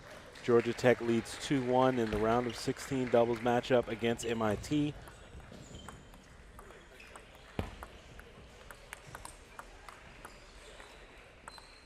Beautiful exchange here of pushing, one not wanting to give up too much room on the court. Georgia Tech opened up with a soft forehand down the middle, but just didn't have enough. And I think that there are times that if Jianten Ling, the 1700 from MIT, if she can just keep herself close to the table and not give up too much position on a lot of those forehands that she's getting, I think that MIT really does have a chance to get back into this match and possibly win. Yeah, so MIT's they're fighters. They're out of the Northeast region, and Georgia Tech out of the South region. So generally they don't face each other. But playing a chopper, most of the top players do know how to play a chopper. This is an interesting combination: a chopper and a non-chopper together on the MIT side. And we saw that before when Sophie Wu was paired with Maria Castillo, but Maria obviously a much higher level player, much more comfortable being aggressive, and just not, unfortunately, that is not the pairing that is out there this year for MIT, but they're also fighting, and they're very, very competitive. And I think that they're trying to do what works well for them within this current match. And again, they're keeping it close in game number 4. It's 3-all. They've already gone to the 6-point towel break. Yeah, every 6 points, you could take a towel break. Georgia Tech seems ready to continue.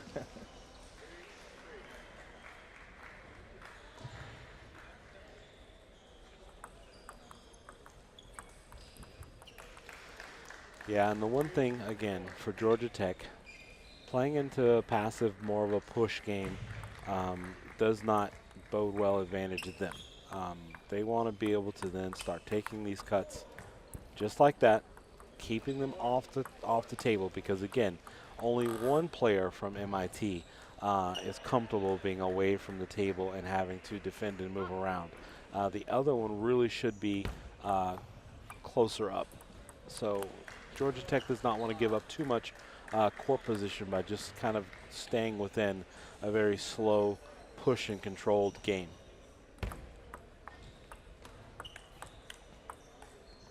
So it looks like they caught Sophie Wu, the chopper, on her opposite side, her smooth side. So she favors the red, which is the long pips, and they caught her chopping on the black side. We saw that error there.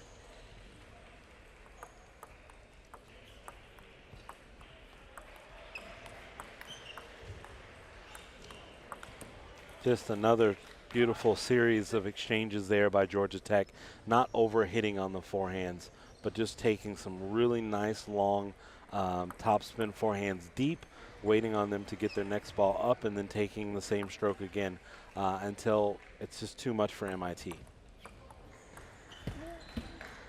And there was easily a ball that Yang Yushi wanted back, but they're in control. It is 6-all, but if they can just kind of take their time, don't overhit, but just continue the right rotations that they've been, opening up with a push return, starting with the soft topspin loop, I think that they'll be fine.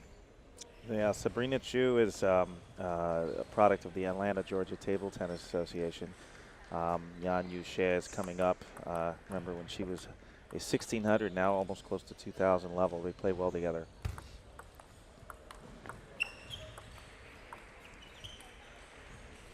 Again, a little bit too much spin there, got away from them.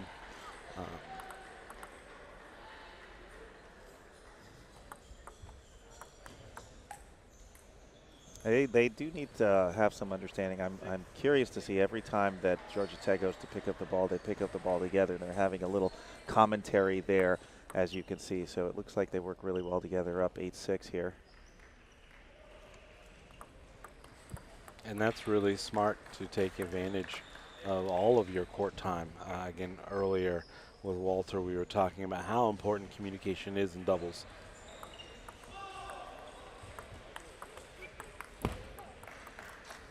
A little bit of a loose point there from Yan Yu. I still like their chances here, even though it is 8-8. It's pretty predictable in terms of what Sophie Wu is going to be doing.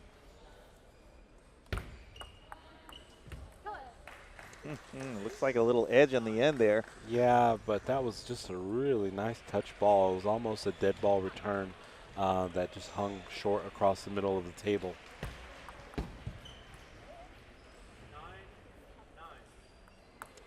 And MIT not going anywhere. They're still knotted up 9-all here.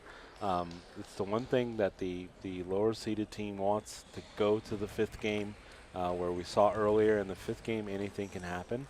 So I'm really curious if Georgia Tech is going to keep just pushing soft loop, or if they're going to try to be more aggressive and put a little bit more on their forehands. And that's just an unlucky net ball there from Yang Yushi as she takes her backhand loop. The top spin, anytime top spin clips the top of the net, is typically going to drive the ball further out. It does not stay low or land. So unlucky bounce there from Georgia Tech.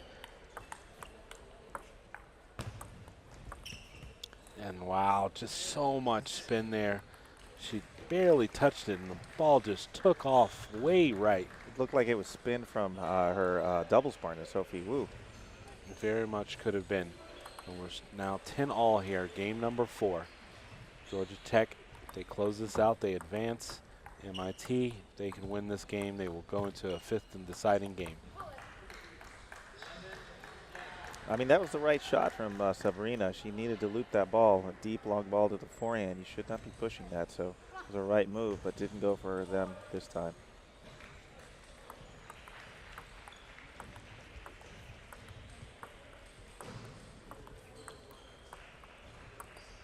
And MIT, very, very comfortable and happy to get into that kind of exchange with Georgia Tech. Tied up again here.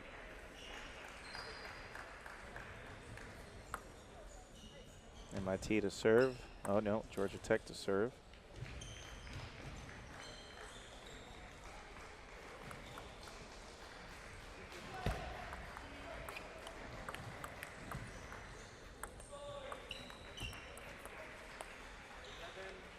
We got match point here coming up for Georgia Tech.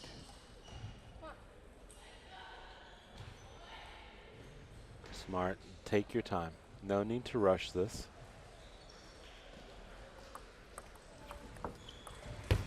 And just a misjudgment of bounce. A little interesting.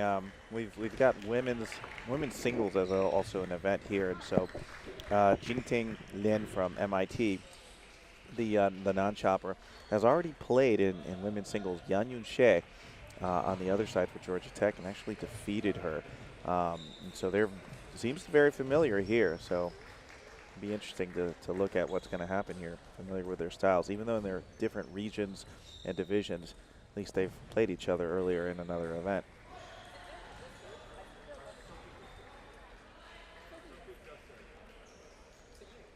And now it's a question coming out of that break as to whose serve it is, especially when it gets into alternating at deuce. The umpire just wants to make sure he has it straight before they get the point started, because once the point is started and it ends, you cannot undo that point.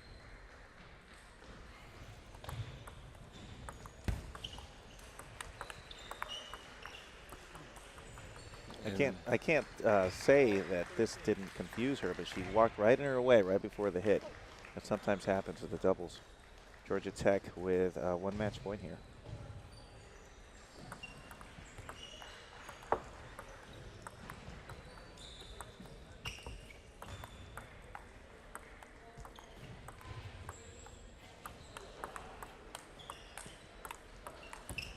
And that's the Georgia Tech point that we know that they were capable of, and they were able to close out this match.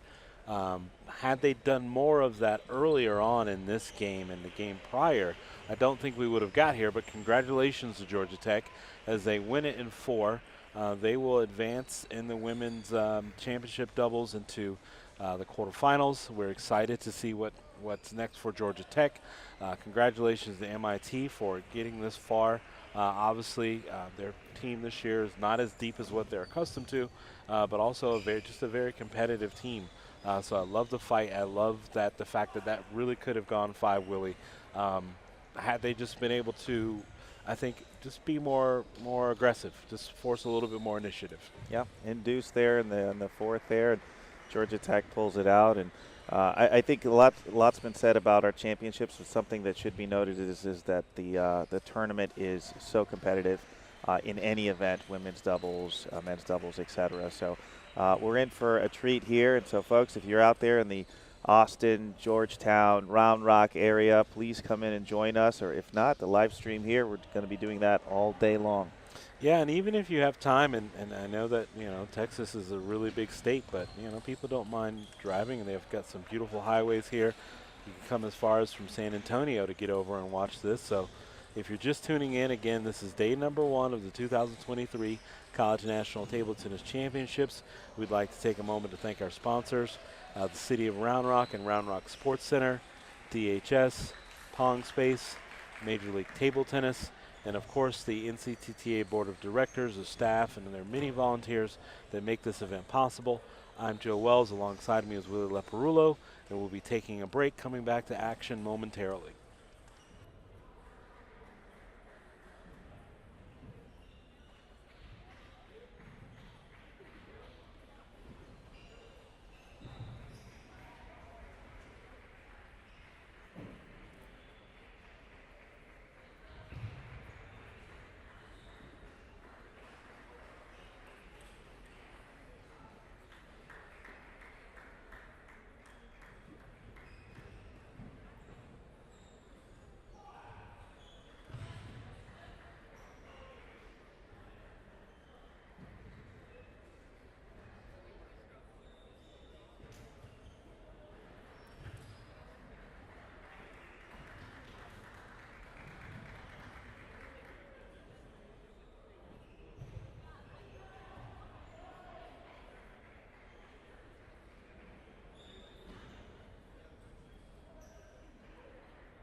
And umpire Simon Teosha has called time, and the women's round of 16 doubles is continuing here as we have Yijin Guo and Manheng Wang of Michigan versus Isabella Zhang and Jikai Sun of Duke.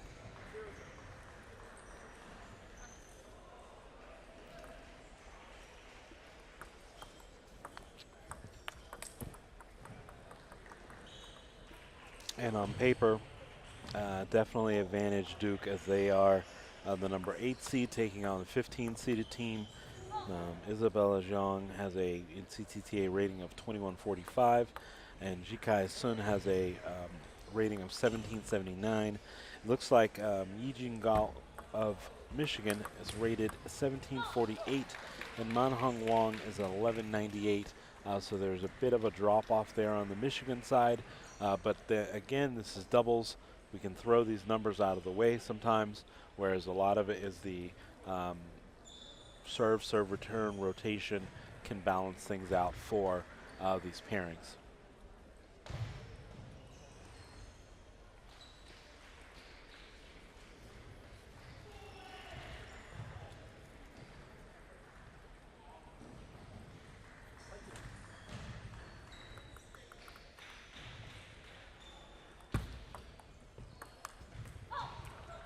And again, the forehand got a little loose there from Isabella Zhang, but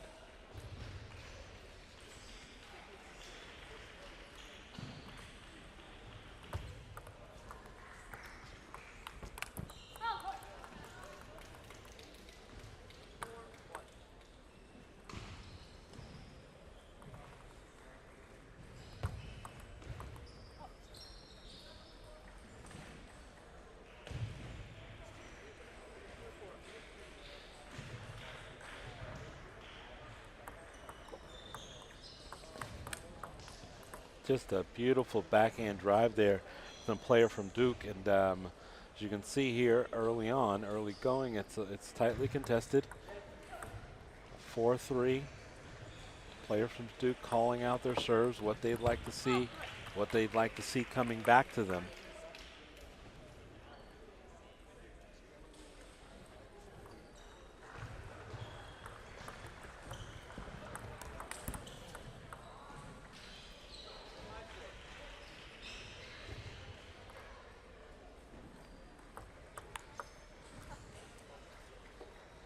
Nice forehand move by Duke. You see tie game 5-5. This game has been back and forward.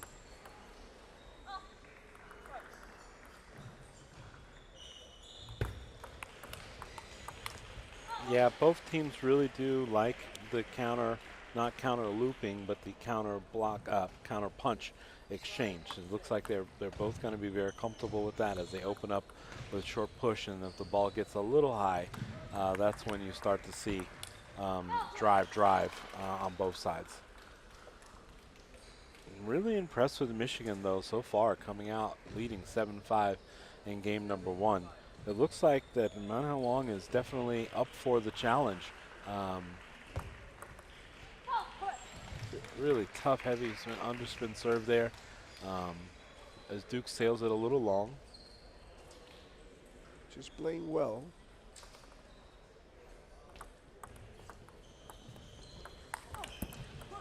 And that is not an 1100 forehand drive to the open court, is it, Walter? Absolutely not. I think maybe she has played maybe 1 or 2 tournaments, and that's just like a initial rating. But she's playing much higher than 1200. Yeah, absolutely.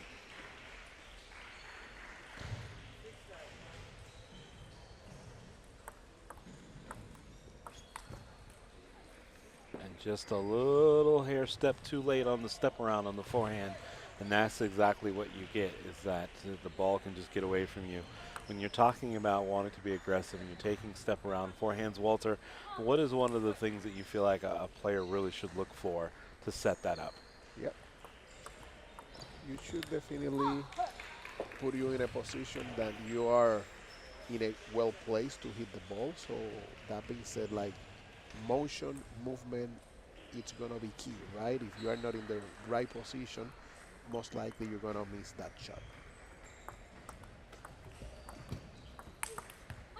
As they say in a lot of sports, right idea, poorly executed.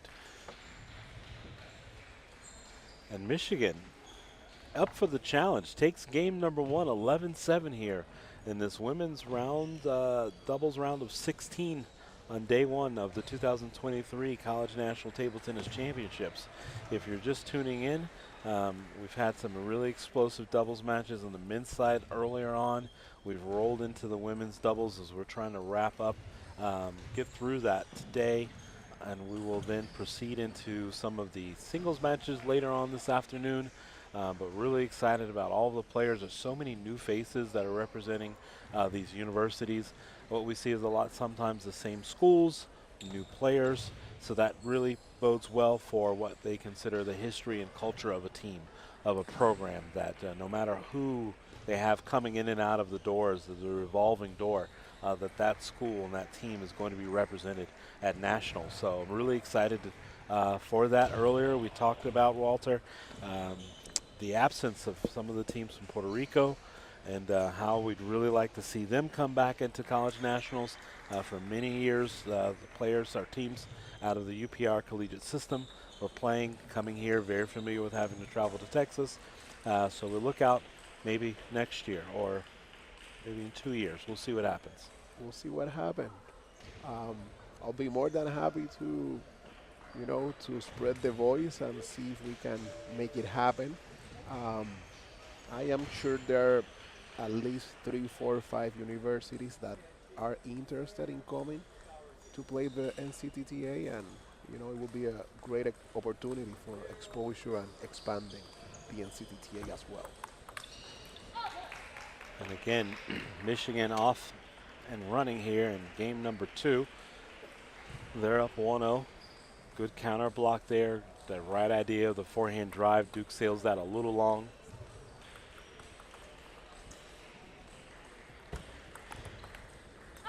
And that was a beautiful cross forehand flip there. She opened up the paddle face, let the paddle face slide across the ball just a little bit, but it was enough to confuse her opponent, but that was a great serve return.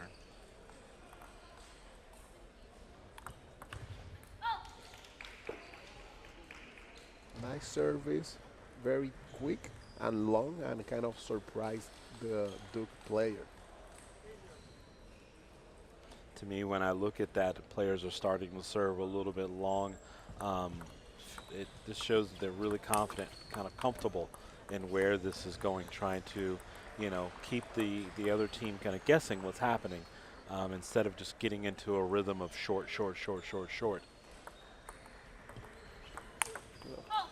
This is a beautiful drive there by Jiang Jingao of Michigan. She deposits that forehand down the line.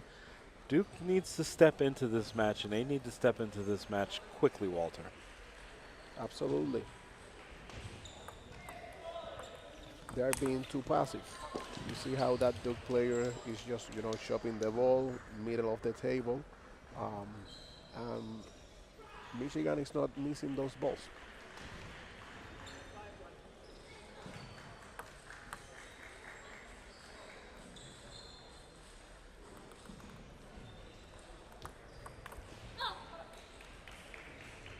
Again, just trying to do too much on the return, as they see that Michigan is building a lead here.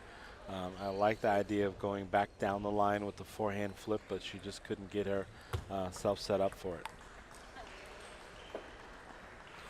And there you see it, the player from Michigan, Manhan Wong, telling Ji Chao Jiang, settle down, you don't have to over-hit.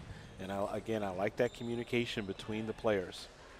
A lot of communication in these double matches, which is important.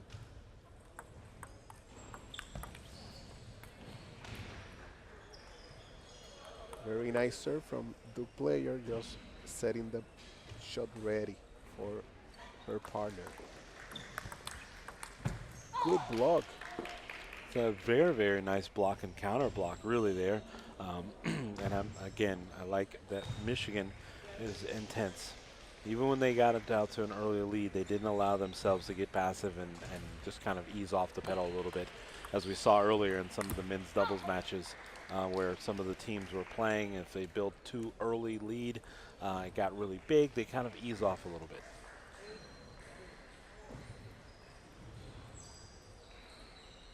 Gao to serve.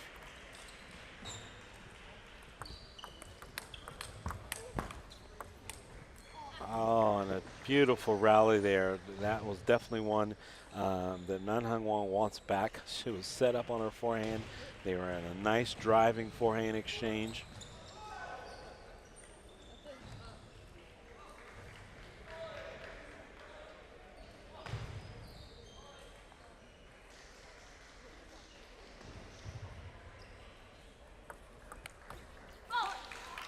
Again, just a nice step over the table, backhand drive, open court, not an 1100 type of a shot. Let's just say that.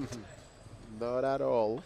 And you see in Michigan the pair up that you were mentioning before, the right and the lefty combination, which is, very useful. You see that the left-handed player, of course, will be serving from her usual side and will be receiving from her usual stance. So it fits very natural for a left-handed player to play doubles. Yeah, and Michigan just rolling here in game number 2 as they lead 10-5 and try to take game number 2. Duke needs to make some adjustments now, and I think it definitely starts on the service return as they're letting their service return get too high, too deep.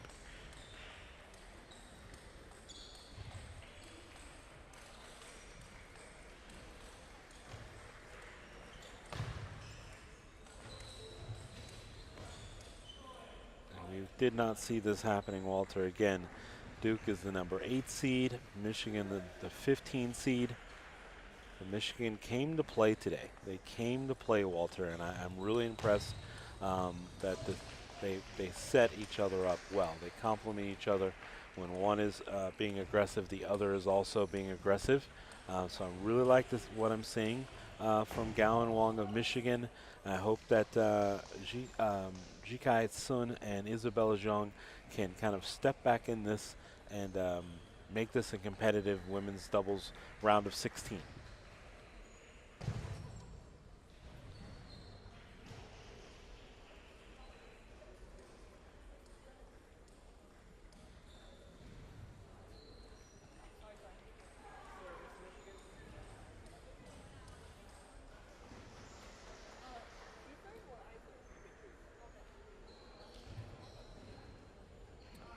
We are going to start the third set of this match between Duke and Michigan.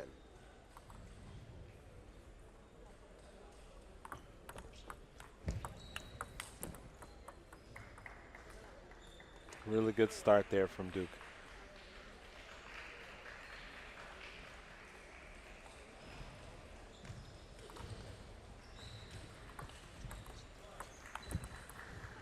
It was a pretty good return. Even though she was backpedaling a little on her heels, she was still able to keep that service return short. So Duke off to a good start, and is exactly what they needed here in game number 3. That's just a beautiful point. Start off with the serve, right? Start with the serve, and Michigan return was, too high for that, and we'll see. And then she went right back to it, same serve, not as high. The players from Michigan electing to maybe take more of an aggressive approach versus trying to push that very heavy side spin, but couldn't keep that ball down.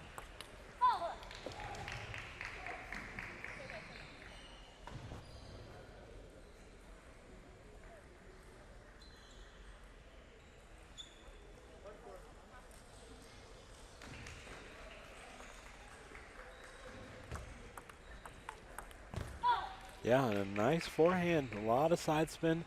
You see that ball as it's moving from your left to your right into the Michigan player. She was not able to really control that.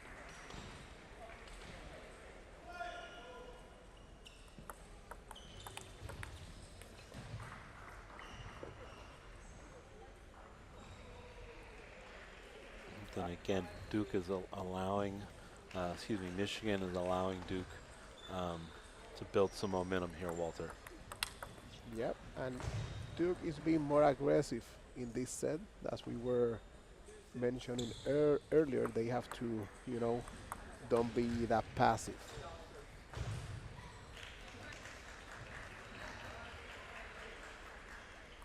So definitely some adjustment that we have seen from Duke players. Wow, just an amazing point, an amazing recovery by Duke to stay in that point, but Michigan stayed on the attack.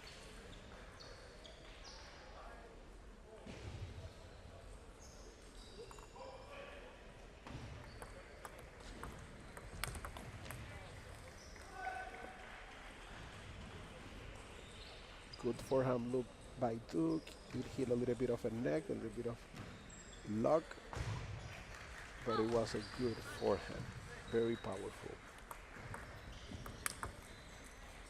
Again, Duke aggressive, forehand drive. They're connecting on their shots. They're playing up to the level that we expected them to play when we first started, before this match started. And I'm glad to see that they're fighting for their championship.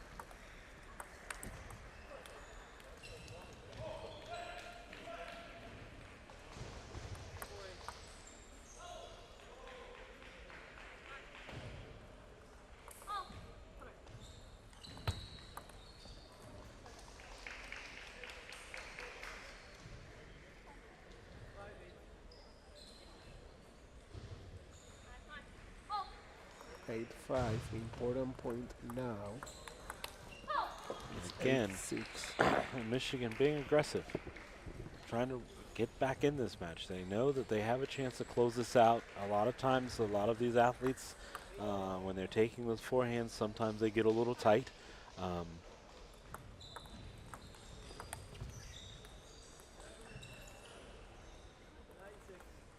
Right idea there from the player Wong from Michigan.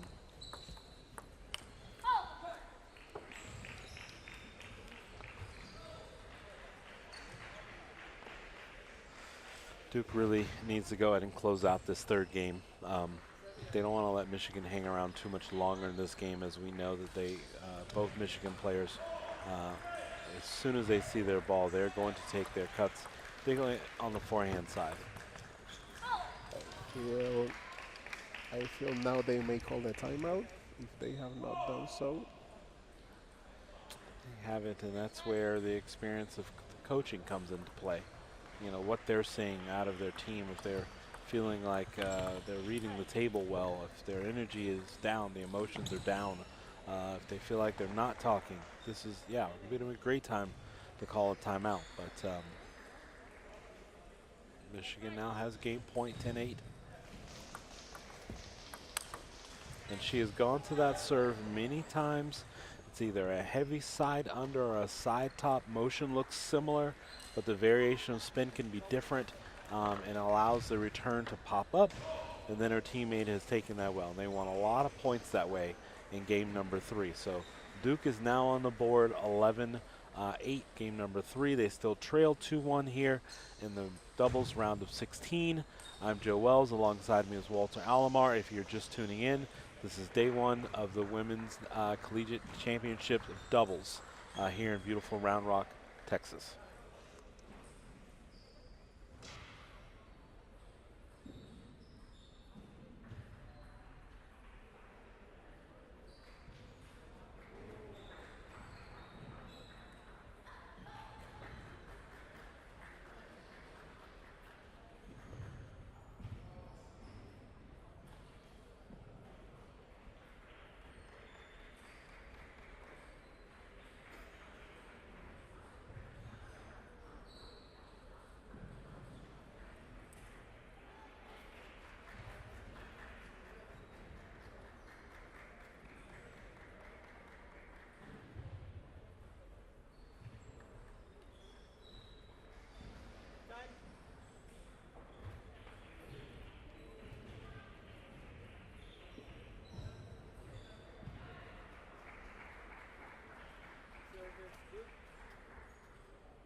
And we're back to serve here. Duke still trails 1-2. They're in the fourth game of the round of 16 women's doubles. I really, really like what I've seen from Duke so far. They did allow Duke to build a little bit. Michigan did allow Duke to build a little confidence. Now, Walter, you spent some time in Michigan for a while. Are you still in that area? I'm still in Michigan. Yeah. I do work for Michigan Medicine. They Have been there for the last 4 years.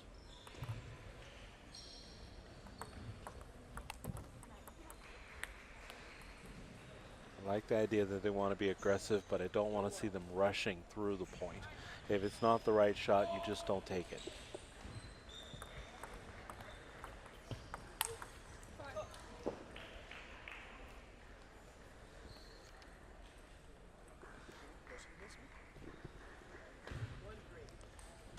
That was a very, very powerful forehand there from Gao of Michigan. And Duke talking it over. They're really not sure, and this is the first time that I've seen them kind of go back and forth about what kind of serve they want the Michigan team to see and what it is that they want to see on the third ball.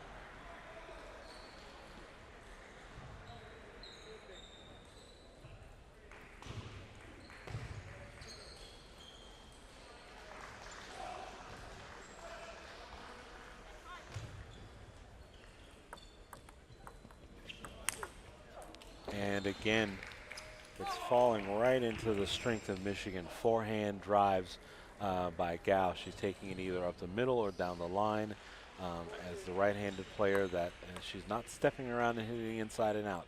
She is staying within her footwork and just placing it where the ball is closest to her. I really like to see Duke then step around and take their own cut. They're fighting for this. They know that their opportunity for a doubles championship is on the line. But just not enough on that step around on the forehand. You really, when you're talking about stepping around and trying to hit an inside-out forehand, as Walter mentioned earlier, positioning, weight transfer, racket head speed, those things are so important when you're doing an inside-out forehand. Unfortunately, a little push carried a little long there by the player from Duke. Michigan to serve. They lead 6-3 in game number 4.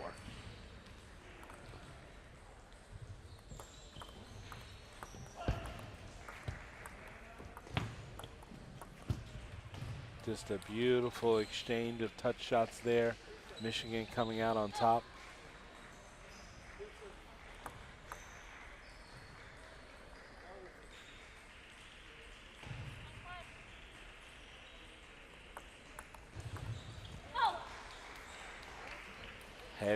Heavy spin there. The underspin was just too much. Might have even been a little side. Michigan leads 8-3 in game number 4. They're looking to close this out and advance to the quarterfinals.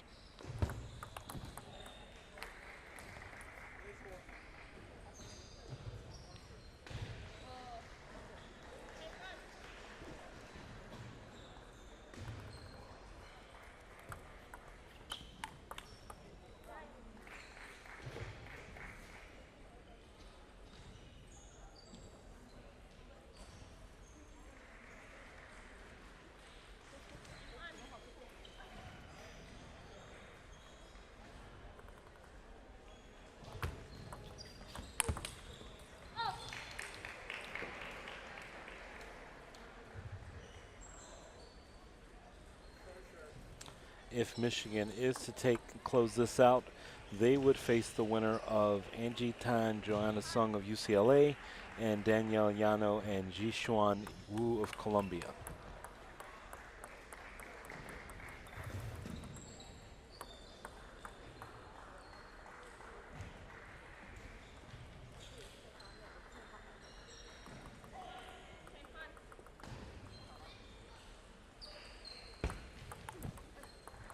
And just a really misdirected forehand flip there.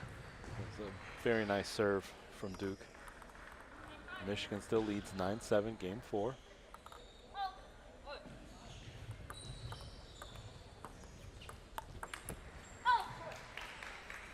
Yep, and right back where they want to be. Opening up with heavy topspin, countering it back. Looks like potentially Duke wants to call a timeout from the bench, but that's not what's happening. Maybe the players are not seeing their bench wanting to call the timeout.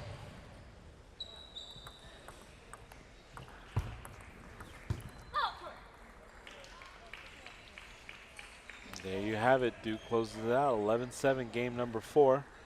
Again, they advance into the quarterfinals. They will wait to see their opponents that are out on table number 1. It could be either Angie Tan and Joanna Sung of UCLA or Daniela Yano and Jishuan Wu of Colombia.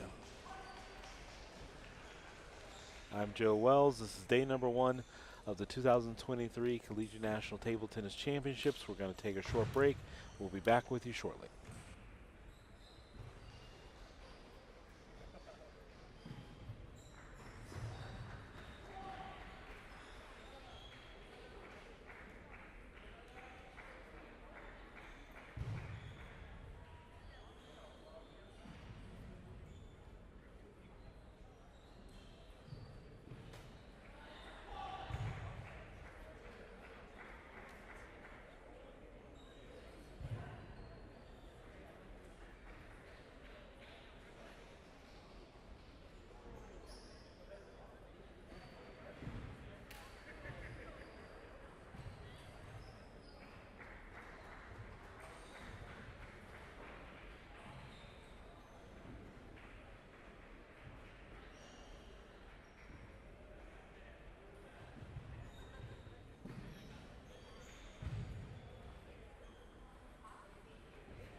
one side is red and one side is blue. Who wants the call?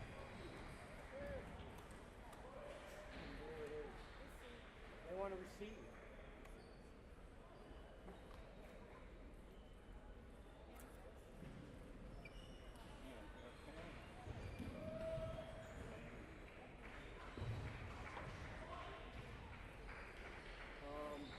Ann's going to serve. Who's going to receive?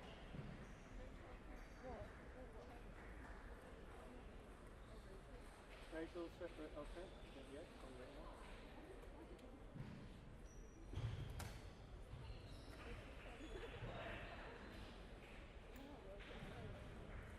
ladies, 2 minutes.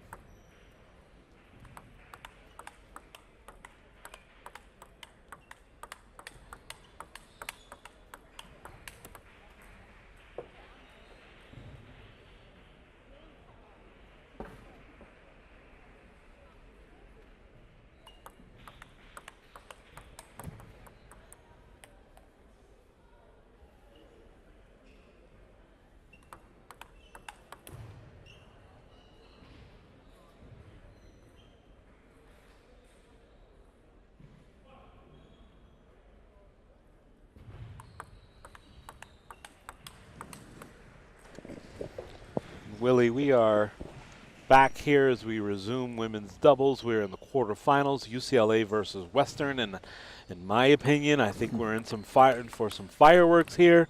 If you could just elaborate just a little bit on what we're expecting to see in this women's doubles quarterfinal matchup. Well, we've got an interesting matchup. Amy Wong and Rachel Sung out of UCLA, and they've been in and out of the U.S. national team. Amy Wong ranked number 69 in the world. Rachel Sung 346. So this is an interesting combination because they're very experienced. And the interesting part about this as well is that Western is kind of an unknown here in the United States. They're a varsity team in their university. This is Western University in Ontario in Canada. And so the way NCTTA works, we have Canadian schools as well as American schools. And so interesting on the other side is Ann Shao. She was number 3 seed in her women's singles and beat everybody. So is she a 1799 or, something else? We're about to see some fireworks, as Joe said. Yeah, we saw earlier there was a roughly 1,100 rated player representing Michigan. Clearly that number was just slightly underrated in her levels and abilities. So a lot of times, sometimes we see these athletes and they don't play very many of their sanctioned events, or they only play 1 or 2 NCTTA matches, or they're playing NCTTA matches for the first time coming into the spring. So it really does kind of depend. There is a slight variance at times, but for sure with Amy Wong, Rachel Sung of UCLA, we know what to expect. We've seen these young ladies playing at various levels, multiple international competitions, their ability to represent the United States. So very strong team, number 1 seeds out of UCLA.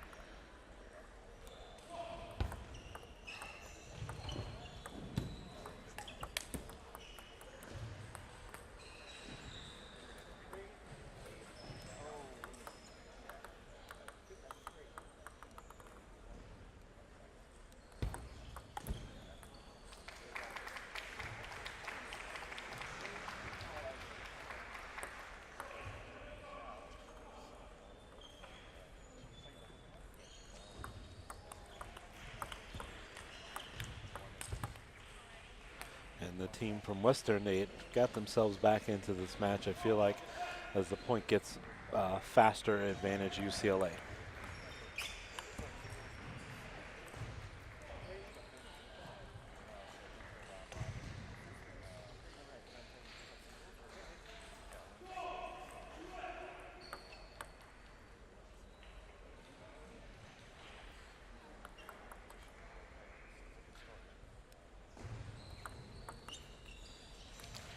Just an ill-timed banana flip there. She tried to redirect and go down the line.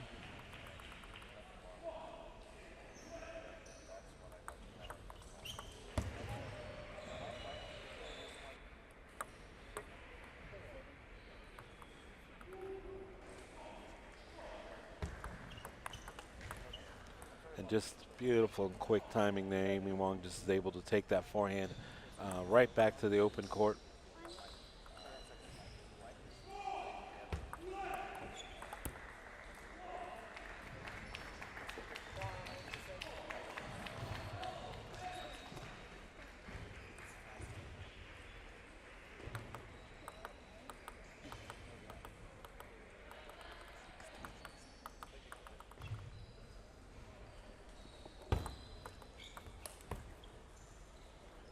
Western going for an open forehand loop there that shanks off the top of the frame.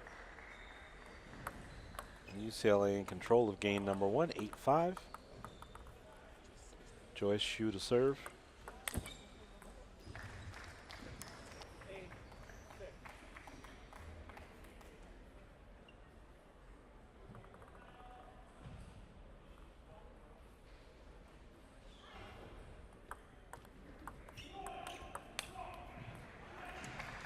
And again, Joyce with a beautiful backhand roll there that came across the middle of the table. Looks like Amy just mistimed that ball, sailed it long. So UCLA allowing Western to kind of hang around here in game 1. They are up 8-7. Unlucky net ball there. Now Western is tied at 8-all. It's a good righty-lefty combination from UCLA. Let's see if they take advantage of this.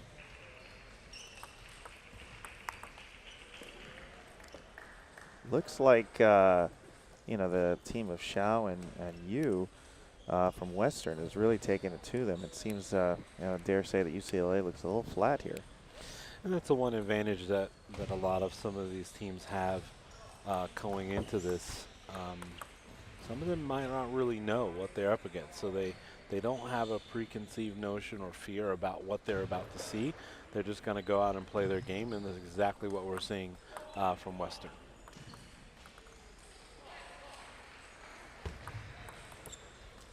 I have to say, I've seen Amy Wong play quite a bit through her mini tournaments abroad, as well as with the NGB USATT, and she always seems very calm, very cool. Can't really unravel her very much. Oh, that's a great backhand there from Western. So they're looking for that lefty wideout forehand, essentially, because they know they're going to be hugging that other corner.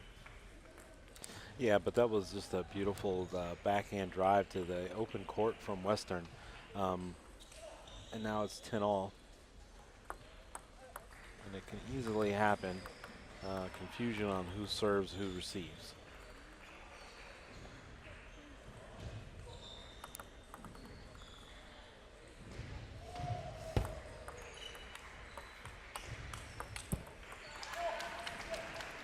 And just like that, Western advantage Western as they now lead 11-10. And we are at alternating points here once we get to deuce.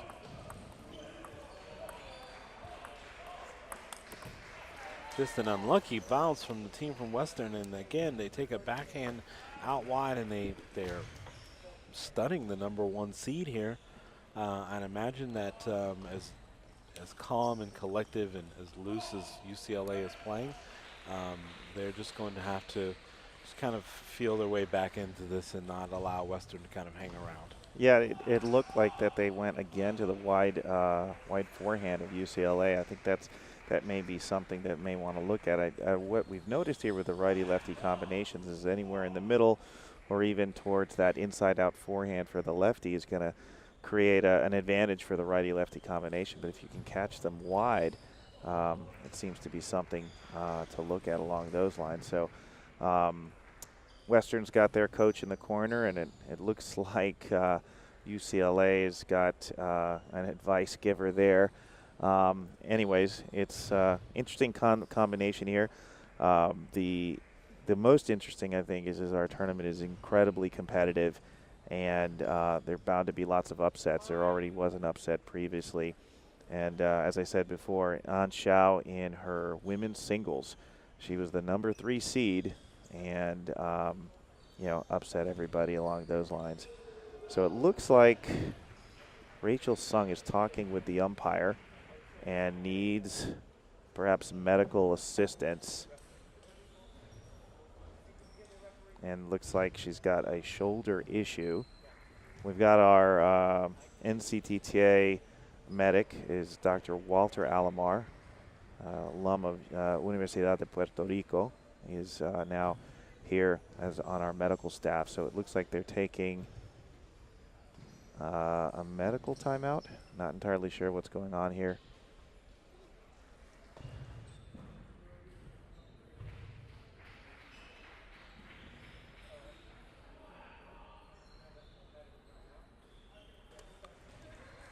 And that is what is being called here. They're just discussing it with the umpires. The medical timeout is being called by UCLA. As we take this quick break, again, we'd like to thank our sponsors, all of the wonderful people that make this event happen.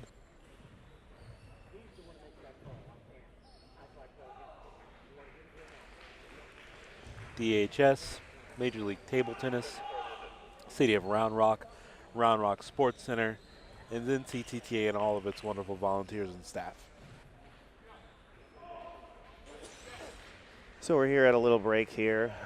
Again, this does happen. This is competitive college table tennis, and so one of the partners has an issue. Rachel Sung looks like a left shoulder issue here. They're allowed a medical timeout, and this is entirely what is happening here. And so Dr. Walter Alomar will be tending to Rachel's. Hopefully it's something that can be figured out sooner than later. They're the number one seeds here in this tournament, and so Amy Wong ranked number 60th in the world, probably one of the highest seeds we've ever had in college table tennis. Rachel Sung also has had experience, U.S. national team. So this is would be quite a blow to the UCLA team if they weren't able to continue. But we're going to see here what's going to happen in terms of that. So if you're just joining us and you see no one on the court, don't fear. We'll be coming back. There is a medical timeout for UCLA women's team. This is Amy Wong and Rachel Sung of UCLA versus An Xiao and Joyce Xu of Western, and Western is located in Canada. Talked a little bit before, and they're in the same. They're in the different regions. Western is in the Great Lakes region, and UCLA is in the West region, so they haven't necessarily faced each other. They obviously know about each other along those lines. So just hanging out here, seeing what's going to happen next. Stay with us.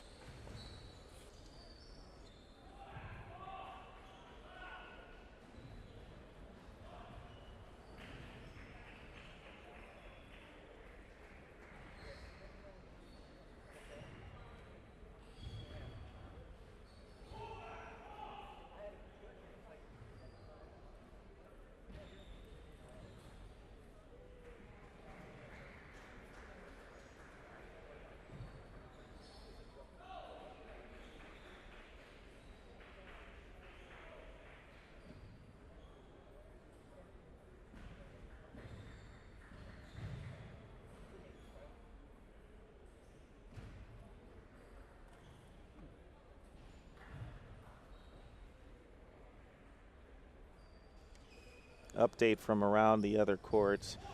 Got University of Pennsylvania women's doubles versus Georgia Tech. It's in the second game, Georgia Tech up 9-6, but they are down 1-0. So for those taking note at home in terms of women's quarterfinals, that's a match that's happening on another court.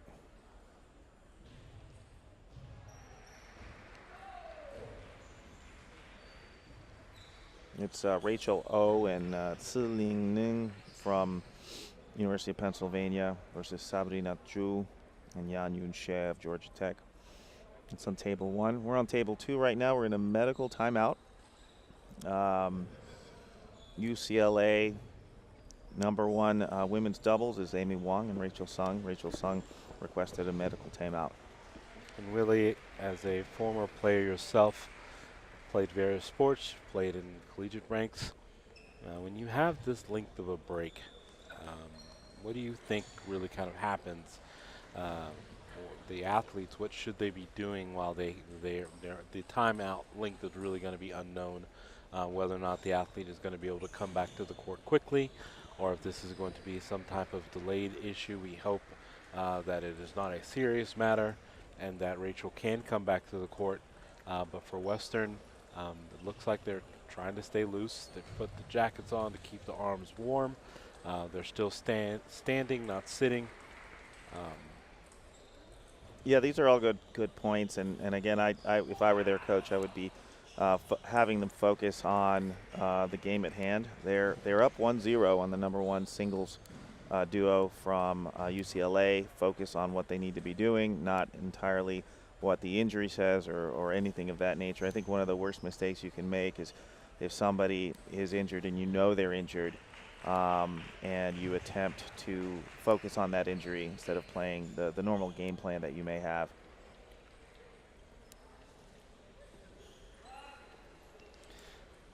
Yeah, and again, it's good to see them kind of laughing, being jovial in the corner, still talking with each other. But again, as always, when it comes time for an injury, we hope that the injured player is able to come back and that their well-being is obviously the #1 concern and focus here in this match. Yeah, we'll see. We'll see what does happen here. We should expect some sort of announcement here sooner than later. It looks like Dr. Walter Alomar is coming back with the players, and we're going to see what the decision here is.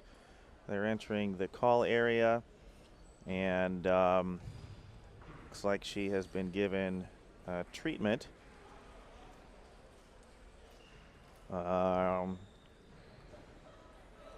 Looks like they're coming back on court. Yeah, okay. And the match will continue. So this shall be an interesting concept in terms of whether the Western team will keep with their game plan or attempt to play towards the injury. And we saw 2 points. It was interesting. Wide to Rachel Sung's forehand that were clear winners. Rachel didn't even go for them. Here we are, 0-0. Western up 1-0.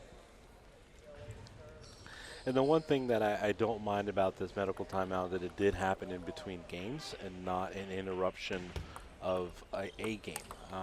So, you know, Western shouldn't be at too much of a disadvantage as far as their rhythm.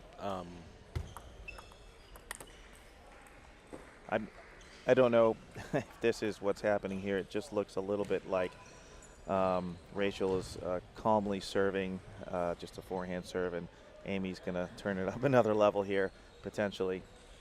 Yeah, definitely if Rachel is still battling injury, for sure Amy's going to have to do a little bit more on her shots.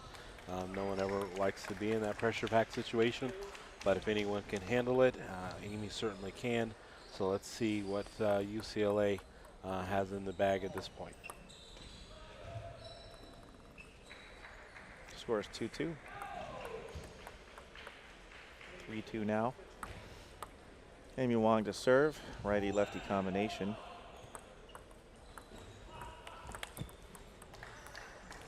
There might be slightly more pressure on Amy. Again, we've all played doubles before. We have a teammate that may not be up to par or injured, and we want to protect them, help the team entirely.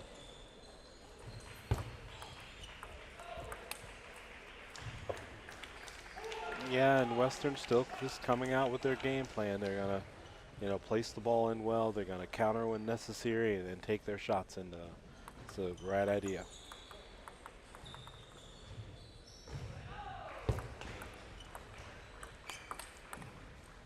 Just a really nice redirect backhand, open court there by the team from Western.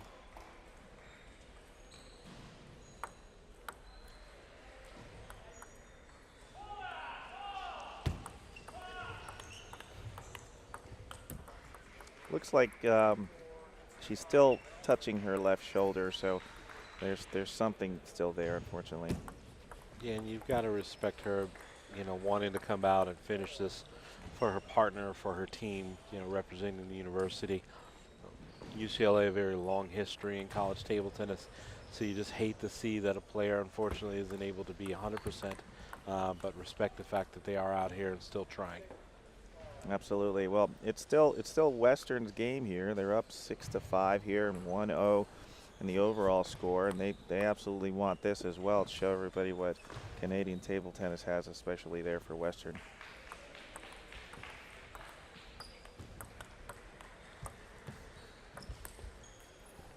A little bit of a mishit there. Looked like even a chop block from Rachel Sung. So the score is now 6-6. Should be 6-6 once they update. Yep. So lefty Rachel Sung to serve.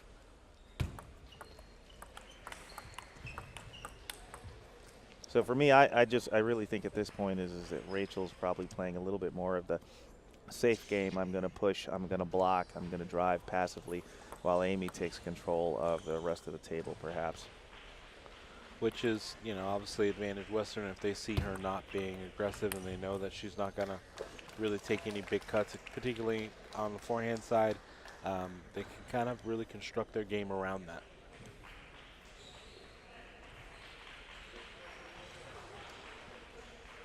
7-7, Western to serve. Errant push there from Amy Wong. Amy's had a really good season this year. 16-2 on the season, pretty good. Yeah, I would say that's a very impressive year, especially you're talking about a singles player, you know, as experienced and seasoned as Amy is. Really will take a moment and maybe pull up some of those matches that where she was challenged earlier this year, and see if we're going to have a potential rematch at some point when we get to women's singles. Score is 8-9, UCLA down.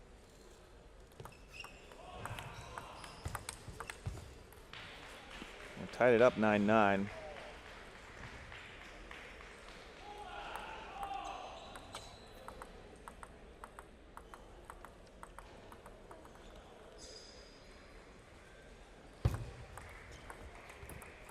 It was a really short push, and it was a very adventurous task there to try to spin that one really so close to the table.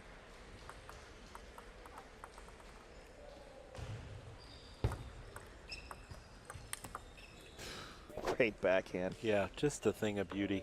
And she really shows off that arm just being live on that backhand side as she lets go.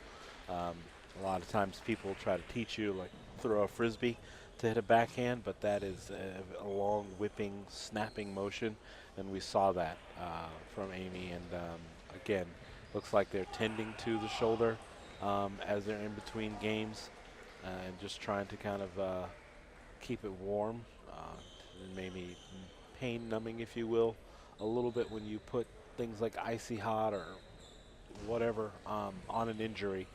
You're just trying to get through it, and hopefully there's enough left over for the next match. Well, so the interesting thing about UCLA in terms of how their team makeup is they're dominated by the women that they have on their team, and so whether it's Amy Wong and Rachel Sung, there's also Joanna Sung, and there's also another women's player as well that are all above 2,200. I mean, it's really quite fascinating. And so the UCLA team, the men's co-ed team, I would say, venture to say there's probably 3 women and 1 male on the team. So if one of them go out, they have others to replace, but hopefully she can bear through. It'll be a long weekend, so we'll see what ends up happening here. But you know, UCLA is the Southern California men's co-ed champions and the West Region champions, so they got a lot of firepower. Here we go. 1-1 game 3.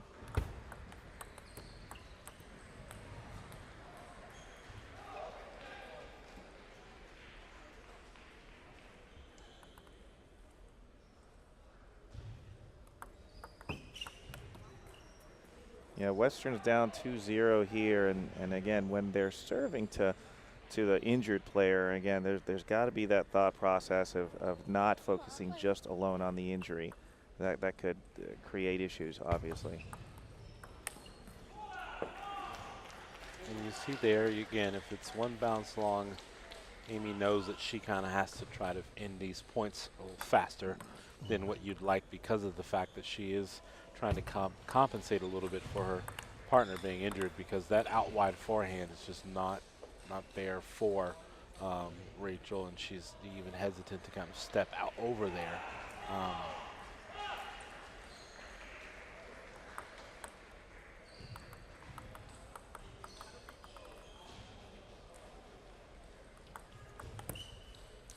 Amy Wong going right around that, trying to do a big backhand loop drive. I think it's, you know, obviously protection of your teammates so she doesn't have to hit one extra ball, but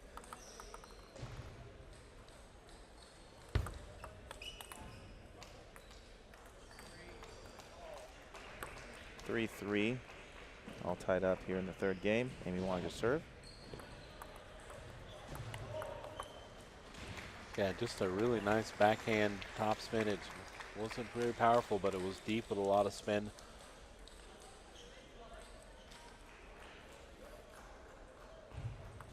I like to see the Westerners still talking to each other. Unfortunately, forehand sails just off the top of the net.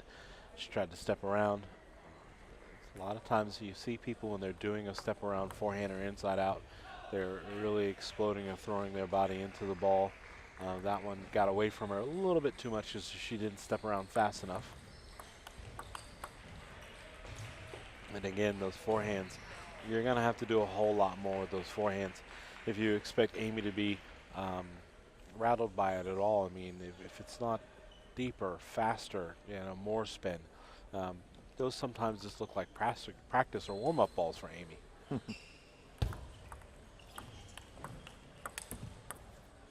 Did that go over? I couldn't tell from here. Fell a little short. Okay. Hope the fans at home can hear when the ball bounces. We've got microphones all over the tables there. Makes it a nice feature for those at home watching the live stream. Hear, see every bounce, every spin.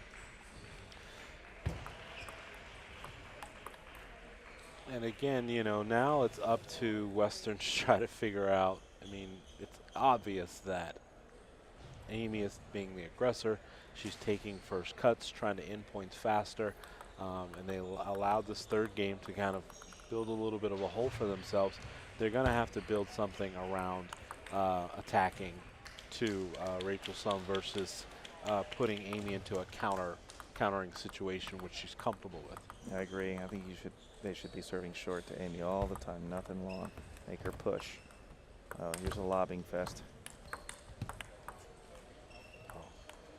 What Just was a that? Beautiful display of control.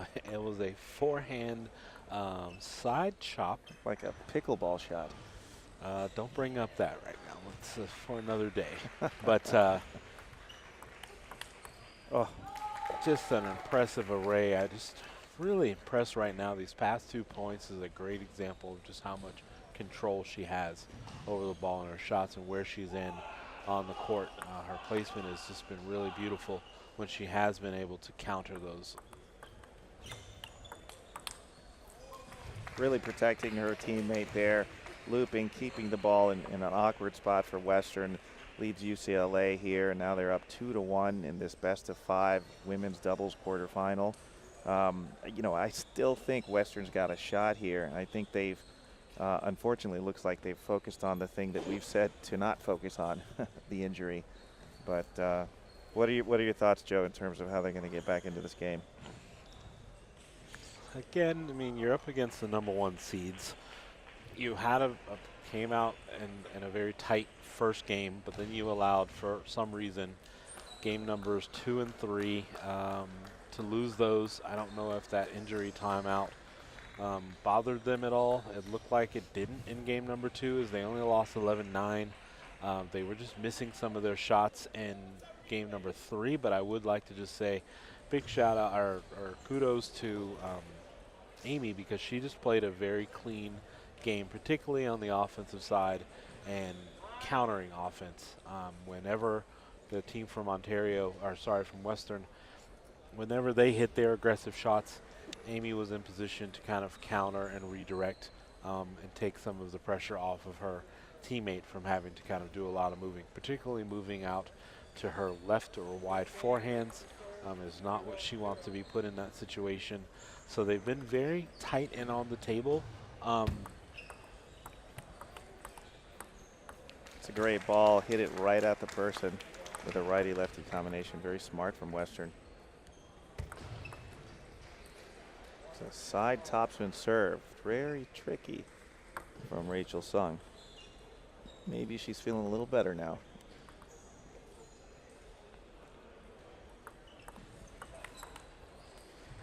And that's a beautiful open court forehand flip there from the player from Western. That's exactly what they need early in this game to get them back into this match.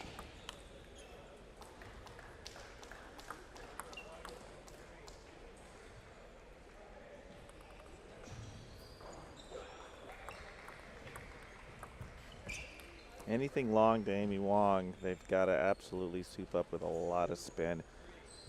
Amy Wong's proven that her backhand is an absolute weapon on any part of the table. I think for that reason, Western may be pressing a little more. Well, as long as they place the ball in a position where, you know, you're forcing them, the pair from UCLA to move out wide a little bit, and not just give up shots in the middle of the table like that, then they have a chance, right? They didn't rush it. They played the shots, and then when it was an open court, they went to it, and it didn't look like they forced that shot.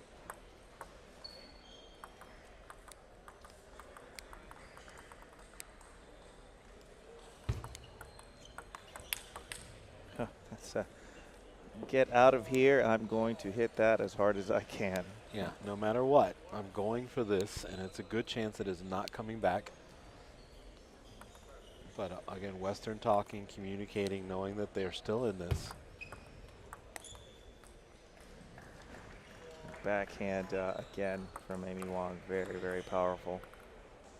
Rachel Sung to serve.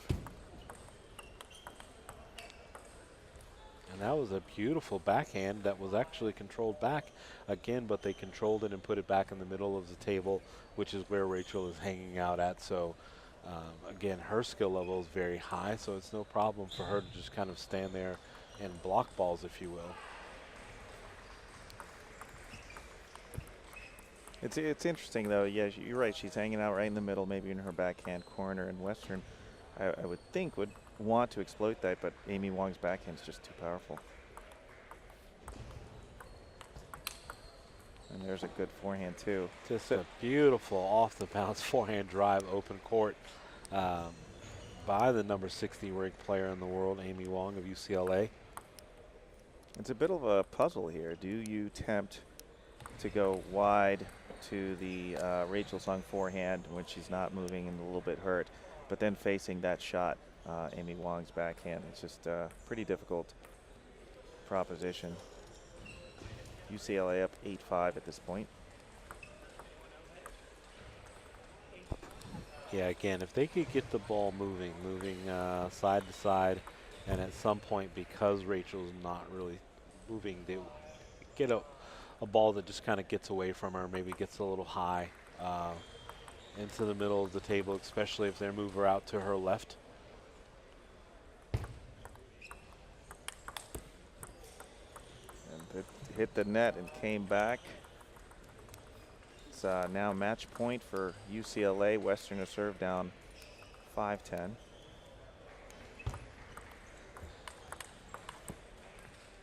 It's exactly what they wanted, but they just couldn't execute, and UCLA survives. I'd like to say that because, I mean, again, kudos to Rachel Sung for hanging in there, battling with an injury, taking injury time out and coming out and feeling like they could finish that. And then their game plan was just keep the point alive and let Amy Wong do all the work. And that's exactly what they did. Congratulations to Ann Shao and Joyce Hsu of Western for advancing to the quarterfinals. It was a great showing by them. Glad to see these young ladies out here competing. But UCLA, the number 1 seeds, they move on. We'll be back shortly with another match. Hang in there with us. Lots of good women's doubles matches coming up soon. For myself and Joe, we'll see you in a couple minutes.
And if you're just joining us, we are back with women's doubles. We are in the quarterfinal rounds where the number 2 seeds from Texas Wesleyan, Jin Ding and Jiaqi Lin versus UBC's number 6 seed, Rose Huang and Ivy Liao.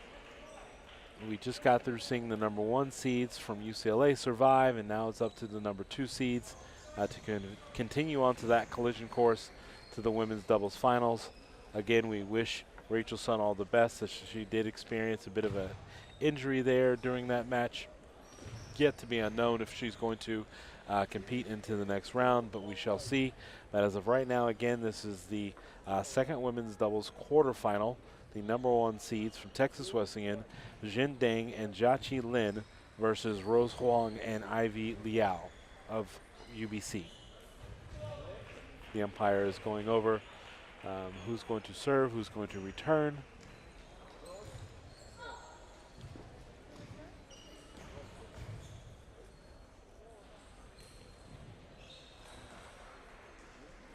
Can they get a quick 2-minute warm-up?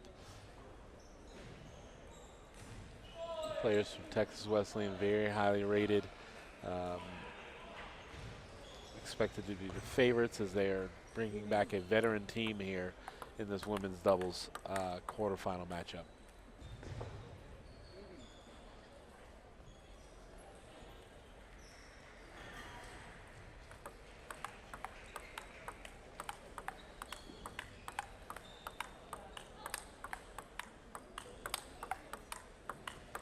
looks like the pairings from UBC. It's a righty-righty combination. One of them is shake hands. The other is going to be pinhold. Sounds like there are short pips possibly on the forehand side of the pinholder, as she likes to take things quickly off the bounce.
And it looks like the umpire has called it. He has tossed UBC to serve. Rose Wong of UBC to serve. And there it is, an example of what Texas Wesleyan is capable of as they open up with a very aggressive forehand loop to the open court, cross court rather, and just to show that if they serve it long, that's exactly what's going to happen. And that's a better start, much better serve position there than the first one, able to keep it really short. And I think that that's going to be critical for UBC if they want to stay in this match.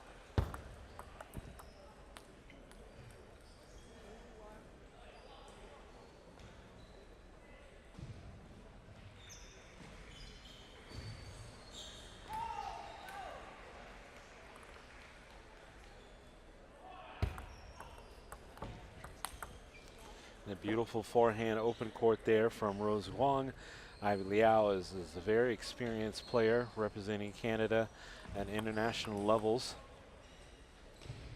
It's going to be interesting. They are a righty-righty combination, but Rose does have what I believe to be short pips on the forehand side, and she's also using a reverse pinhold backhand as well. So that's going to be interesting to see if she's able to impart that into this match. Most pin holders are very much so forehand dominant, but with the emergence of the reverse pinhold, that's going to be interesting. And there's an example that she has it. It just has to be a little bit more against opponents at the level of Jin Deng and Jia Qi Lian.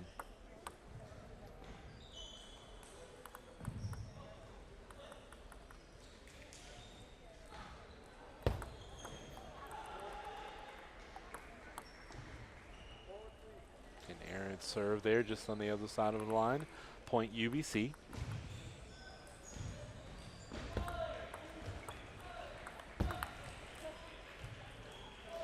And the backhand drive sails a little long. Not sure if it caught her finger there because I didn't really hear much of a response off the paddle. But it also could be short or medium pips as well.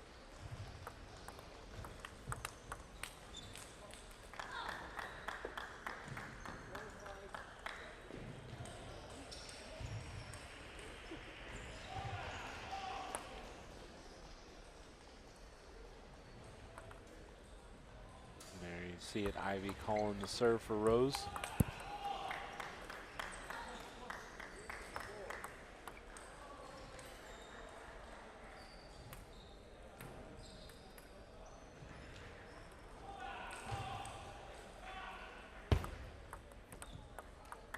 Yeah, just an unfortunate return miss there. If you're the team from UBC, you can't afford to just give Wesleyan the easy points. You're definitely going to have to get yourself into the points and make them work. But Wesleyan just so experienced. Those serves are so tough to handle. They move the ball around really well.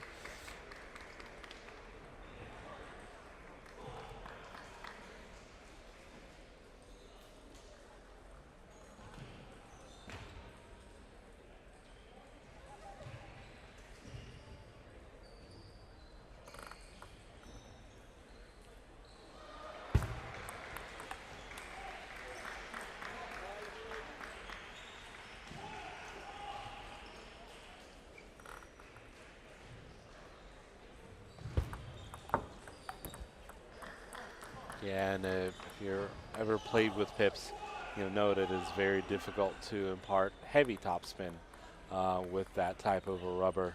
It's exactly what Rose did. Unfortunately, she just didn't get enough on it to get the ball up and over.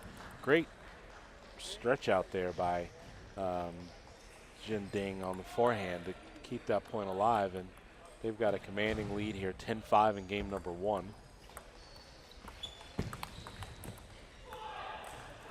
And again, just really too much for Rose to counter on the backhand side. A lot of times people feel with their reverse pinhold backhand, they need time. If they're not used to taking the ball quick off the bounce over the table, trying to execute that stroke off the table, a lot of players need time.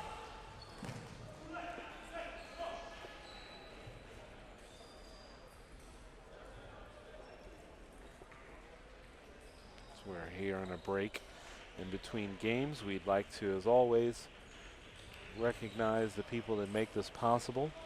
NCTTA and all of its seasoned volunteers, their board of directors, the staff.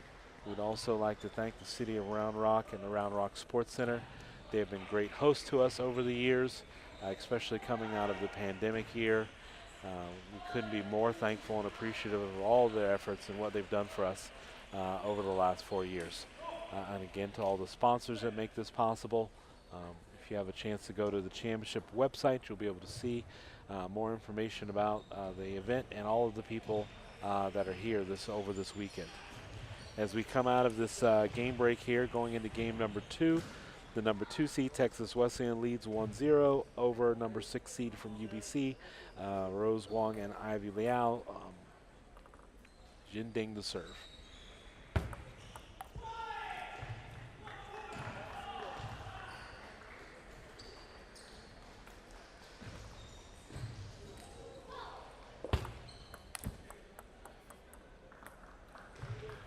Again, Rose trying to go after a forehand there, but hips really just didn't allow for it.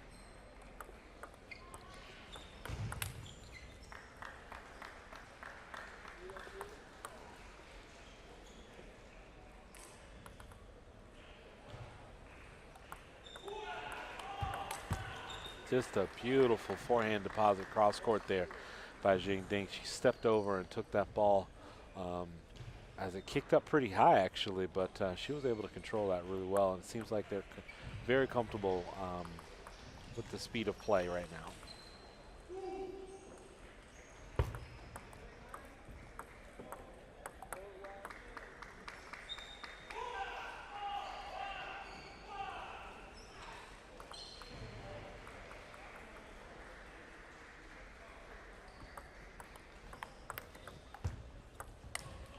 That was a beautiful chop block there by Rose Wong, and it gave Ivy Liao a chance to really take a big cut, but she just overhit on that. But it was just an impressive feel to be able to cut that ball off.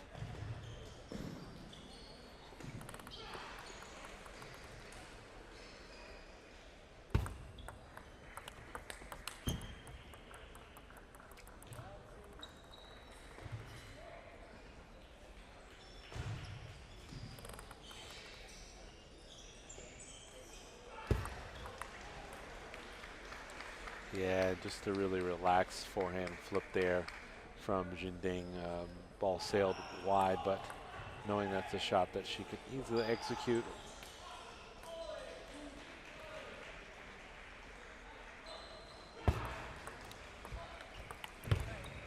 Yeah, just really good topspin to the middle of the table, jamming up Ivy Liao.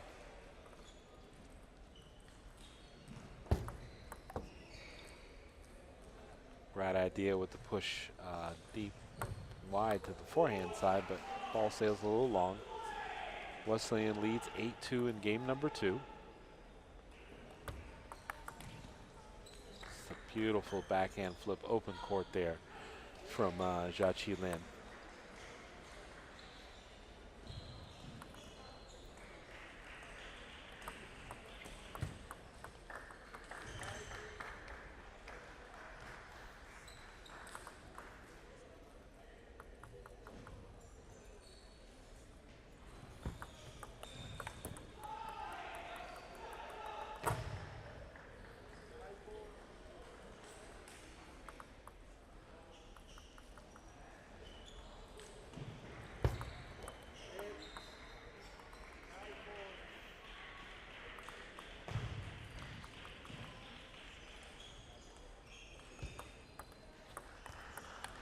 Yeah, nice open court flip there. Didn't put a lot on it, basically slid the racket head across the ball. The ball's moving away from her opponent. And again, attempted a similar stroke, but this time a little bit too much spin on the serve from Ivy Liao. UBC trails 5-10 in game number 2.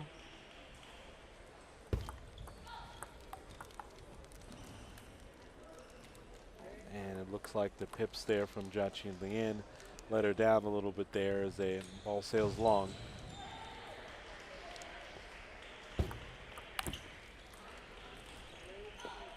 And UPC gives up game number 2, 11-6.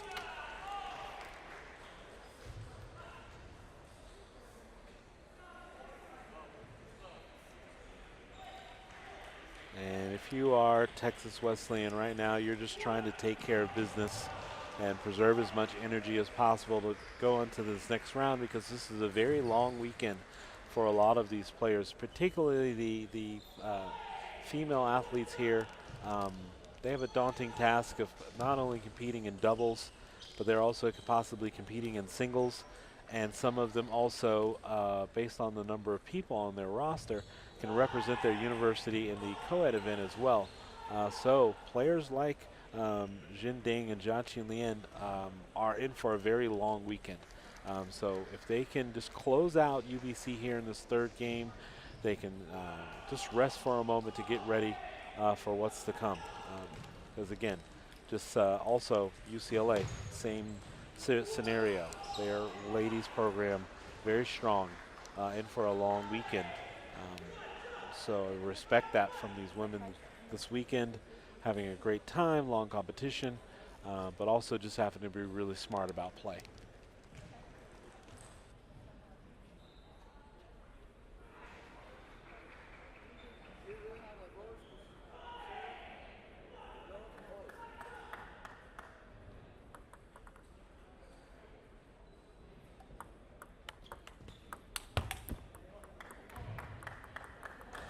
And again, starting in the rally with the quick exchange is going to be advantage Texas Wesleyan.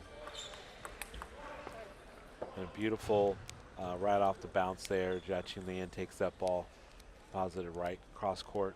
And you noted because she has pips on the backhand side, she is electing to stay closer to the table and not get too far off, especially if she's driving off of one side.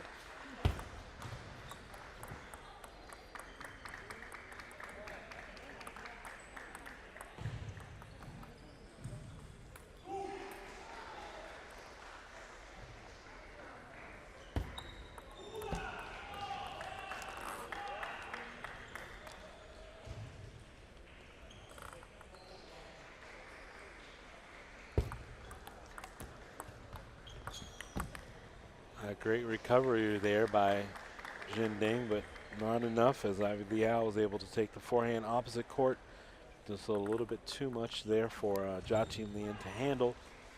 They're still trailing 2-3 in game number 3. Good attempt there at the quick backhand punch open court by Jiaqi Lian, but she couldn't execute that fully. Zhen Deng to call the serve.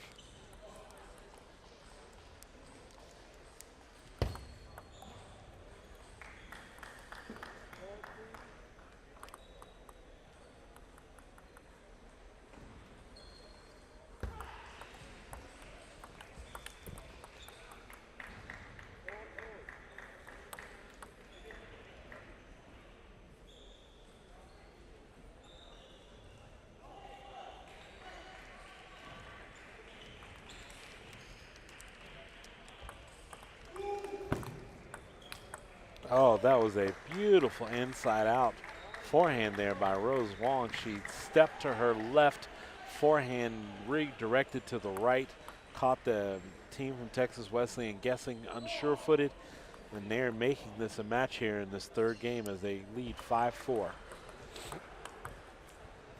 Some excellent touch control there, Walter, as we're seeing some chop blocks displayed when they're on the table, trying to shorten up the depth of the point, not really wanting UBC to get in much of a rhythm when it comes to hitting, because we know that UBC can definitely hit, but the transition between in and out is where UBC is really going to have to win that battle.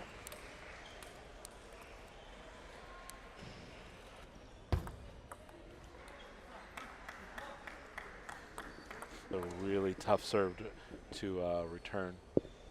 Tied 6-all in game number 3. Ivy Liao to serve.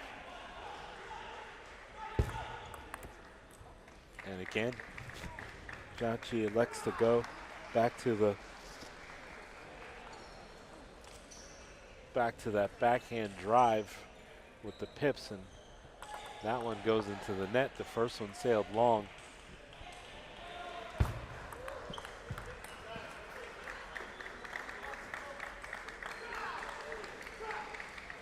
UBC finding themselves in a position to try and take game 3, 8-6. Just some really loose points there from Texas Wesleyan.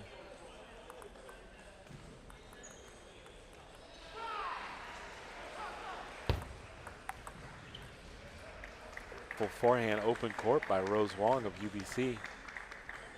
They're in control of this third game, 9-6. If they can close this out and try and keep it close, they'll be very, very impressed to see what game 4 has in store.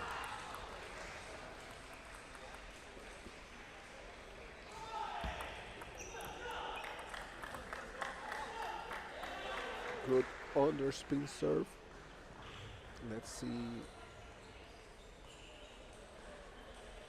Let's see if UBC can keep up that game, and this point will be very important.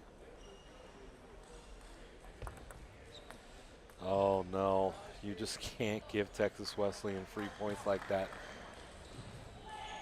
Looks like they're going to go back to the same serve.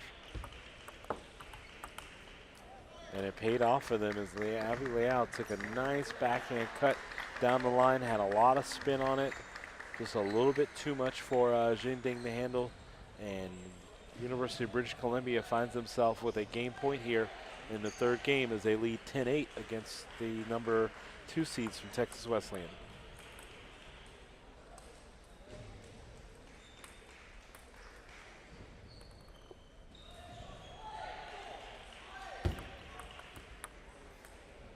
Wow. Lucky point, but it counts. It does necessarily count, and UBC is on the board. 11-8 game 3. Texas Wesleyan will walk slowly to the corner to have a chat with Coach Doru Georgier, and they will go from there. But again, really, Texas Wesleyan showed what they're capable of, and I'm expecting them to come out of this game timeout here, or game break rather, to try to reclaim this match again, to get themselves in the semifinals. There's still so many matches ahead for them that they just really need to ultimately, Walter, get off the court.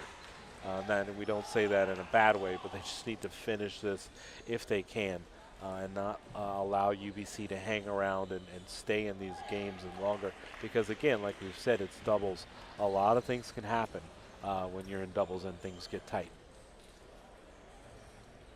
Yep, and as you were mentioning, it's gonna be a long weekend, right? Especially for these two great players, who excels in doubles, women's teams, women's singles, co-ed team, and that you know they will have a lot to handle, many events playing.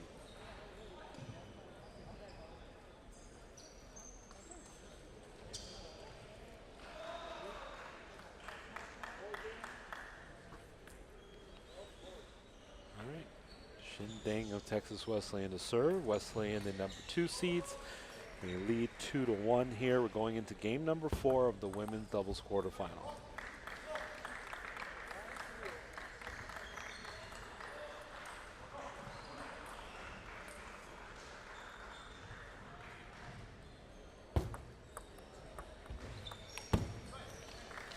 Just a really loose forehand there.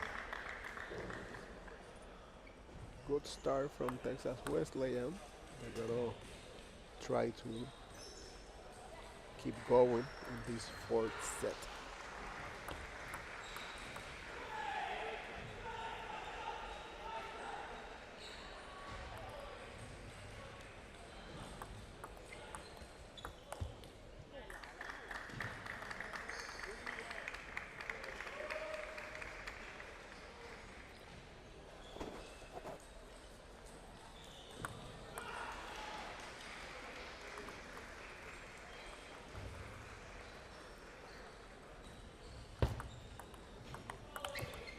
Yeah, and that's exactly what Texas Wesleyan wants. They want to be able to speed up the points a little bit. They want to be able to take their cuts off both wings, particularly from Jingding as she's playing with the smooth on both sides. As unfortunately with Jiaqi Lian, she is more going to be driving on the forehand side, taking quick short snaps off of the backhand side close to the table.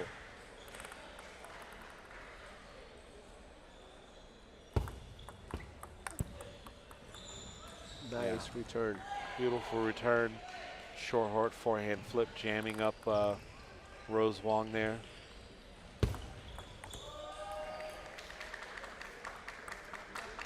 Again, Texas Wesleyan feeling they have a little bit of room to be aggressive and try to close out this fourth game.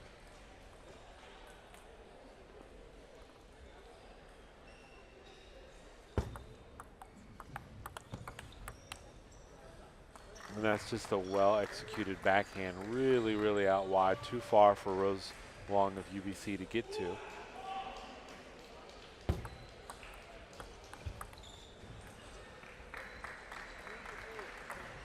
Nice change in direction on the line by Shen Deng.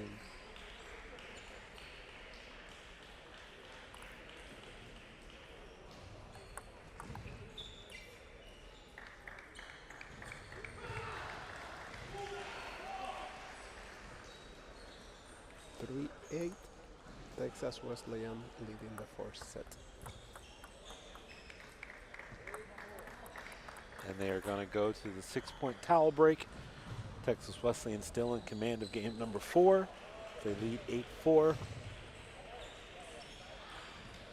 Let's take a quick moment here to see who they would end up facing if they are to advance to the semifinals.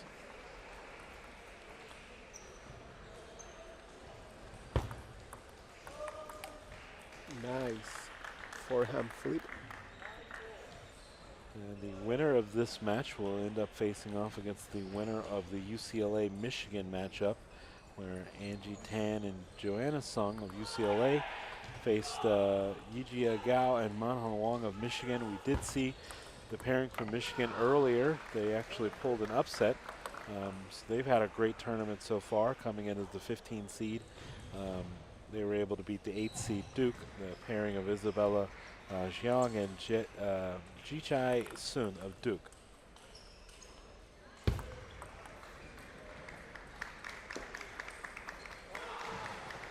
little bit of a loose backhand banana flip there. Wesleyan well in control of this match. They're going to go to their second match point. And it is an unlucky edge ball there, but UCLA did advance. Angie Tan and Joanna Sung of UCLA. That is who awaits the winner of this match in that women's semifinal. And there's a possibility that we could see an all UCLA women's doubles final if the #1 seeds, Amy Wong and Rachel Sung of UCLA, can defeat Sabrina Zhu and Yanyu Ji of Georgia Tech. There you have it. Texas Wesleyan take care of business in game number 4 as they win 11-6. We're going into the semifinals here shortly. The day 1 of the women's doubles has really been exciting so far, and I'm excited to see what happens here in this next match. We have to remember that there is an injury that is bugging Rachel Sun of UCLA, the #1 team. We will see if they'll actually be able to compete in that semifinal. Hopefully it's not a walkover, but again, Texas Wesleyan, Jian Deng, and Jiaqi Lin advance to the semifinal. Again, if you're just tuning in with us, this is day number 2, and we'll be taking a game break, day number 1 of the 2023 Collegiate National Table Tennis Championships. I'm Joe Wells. Alongside me is Dr. Walter Alomar. We'll be back with you shortly.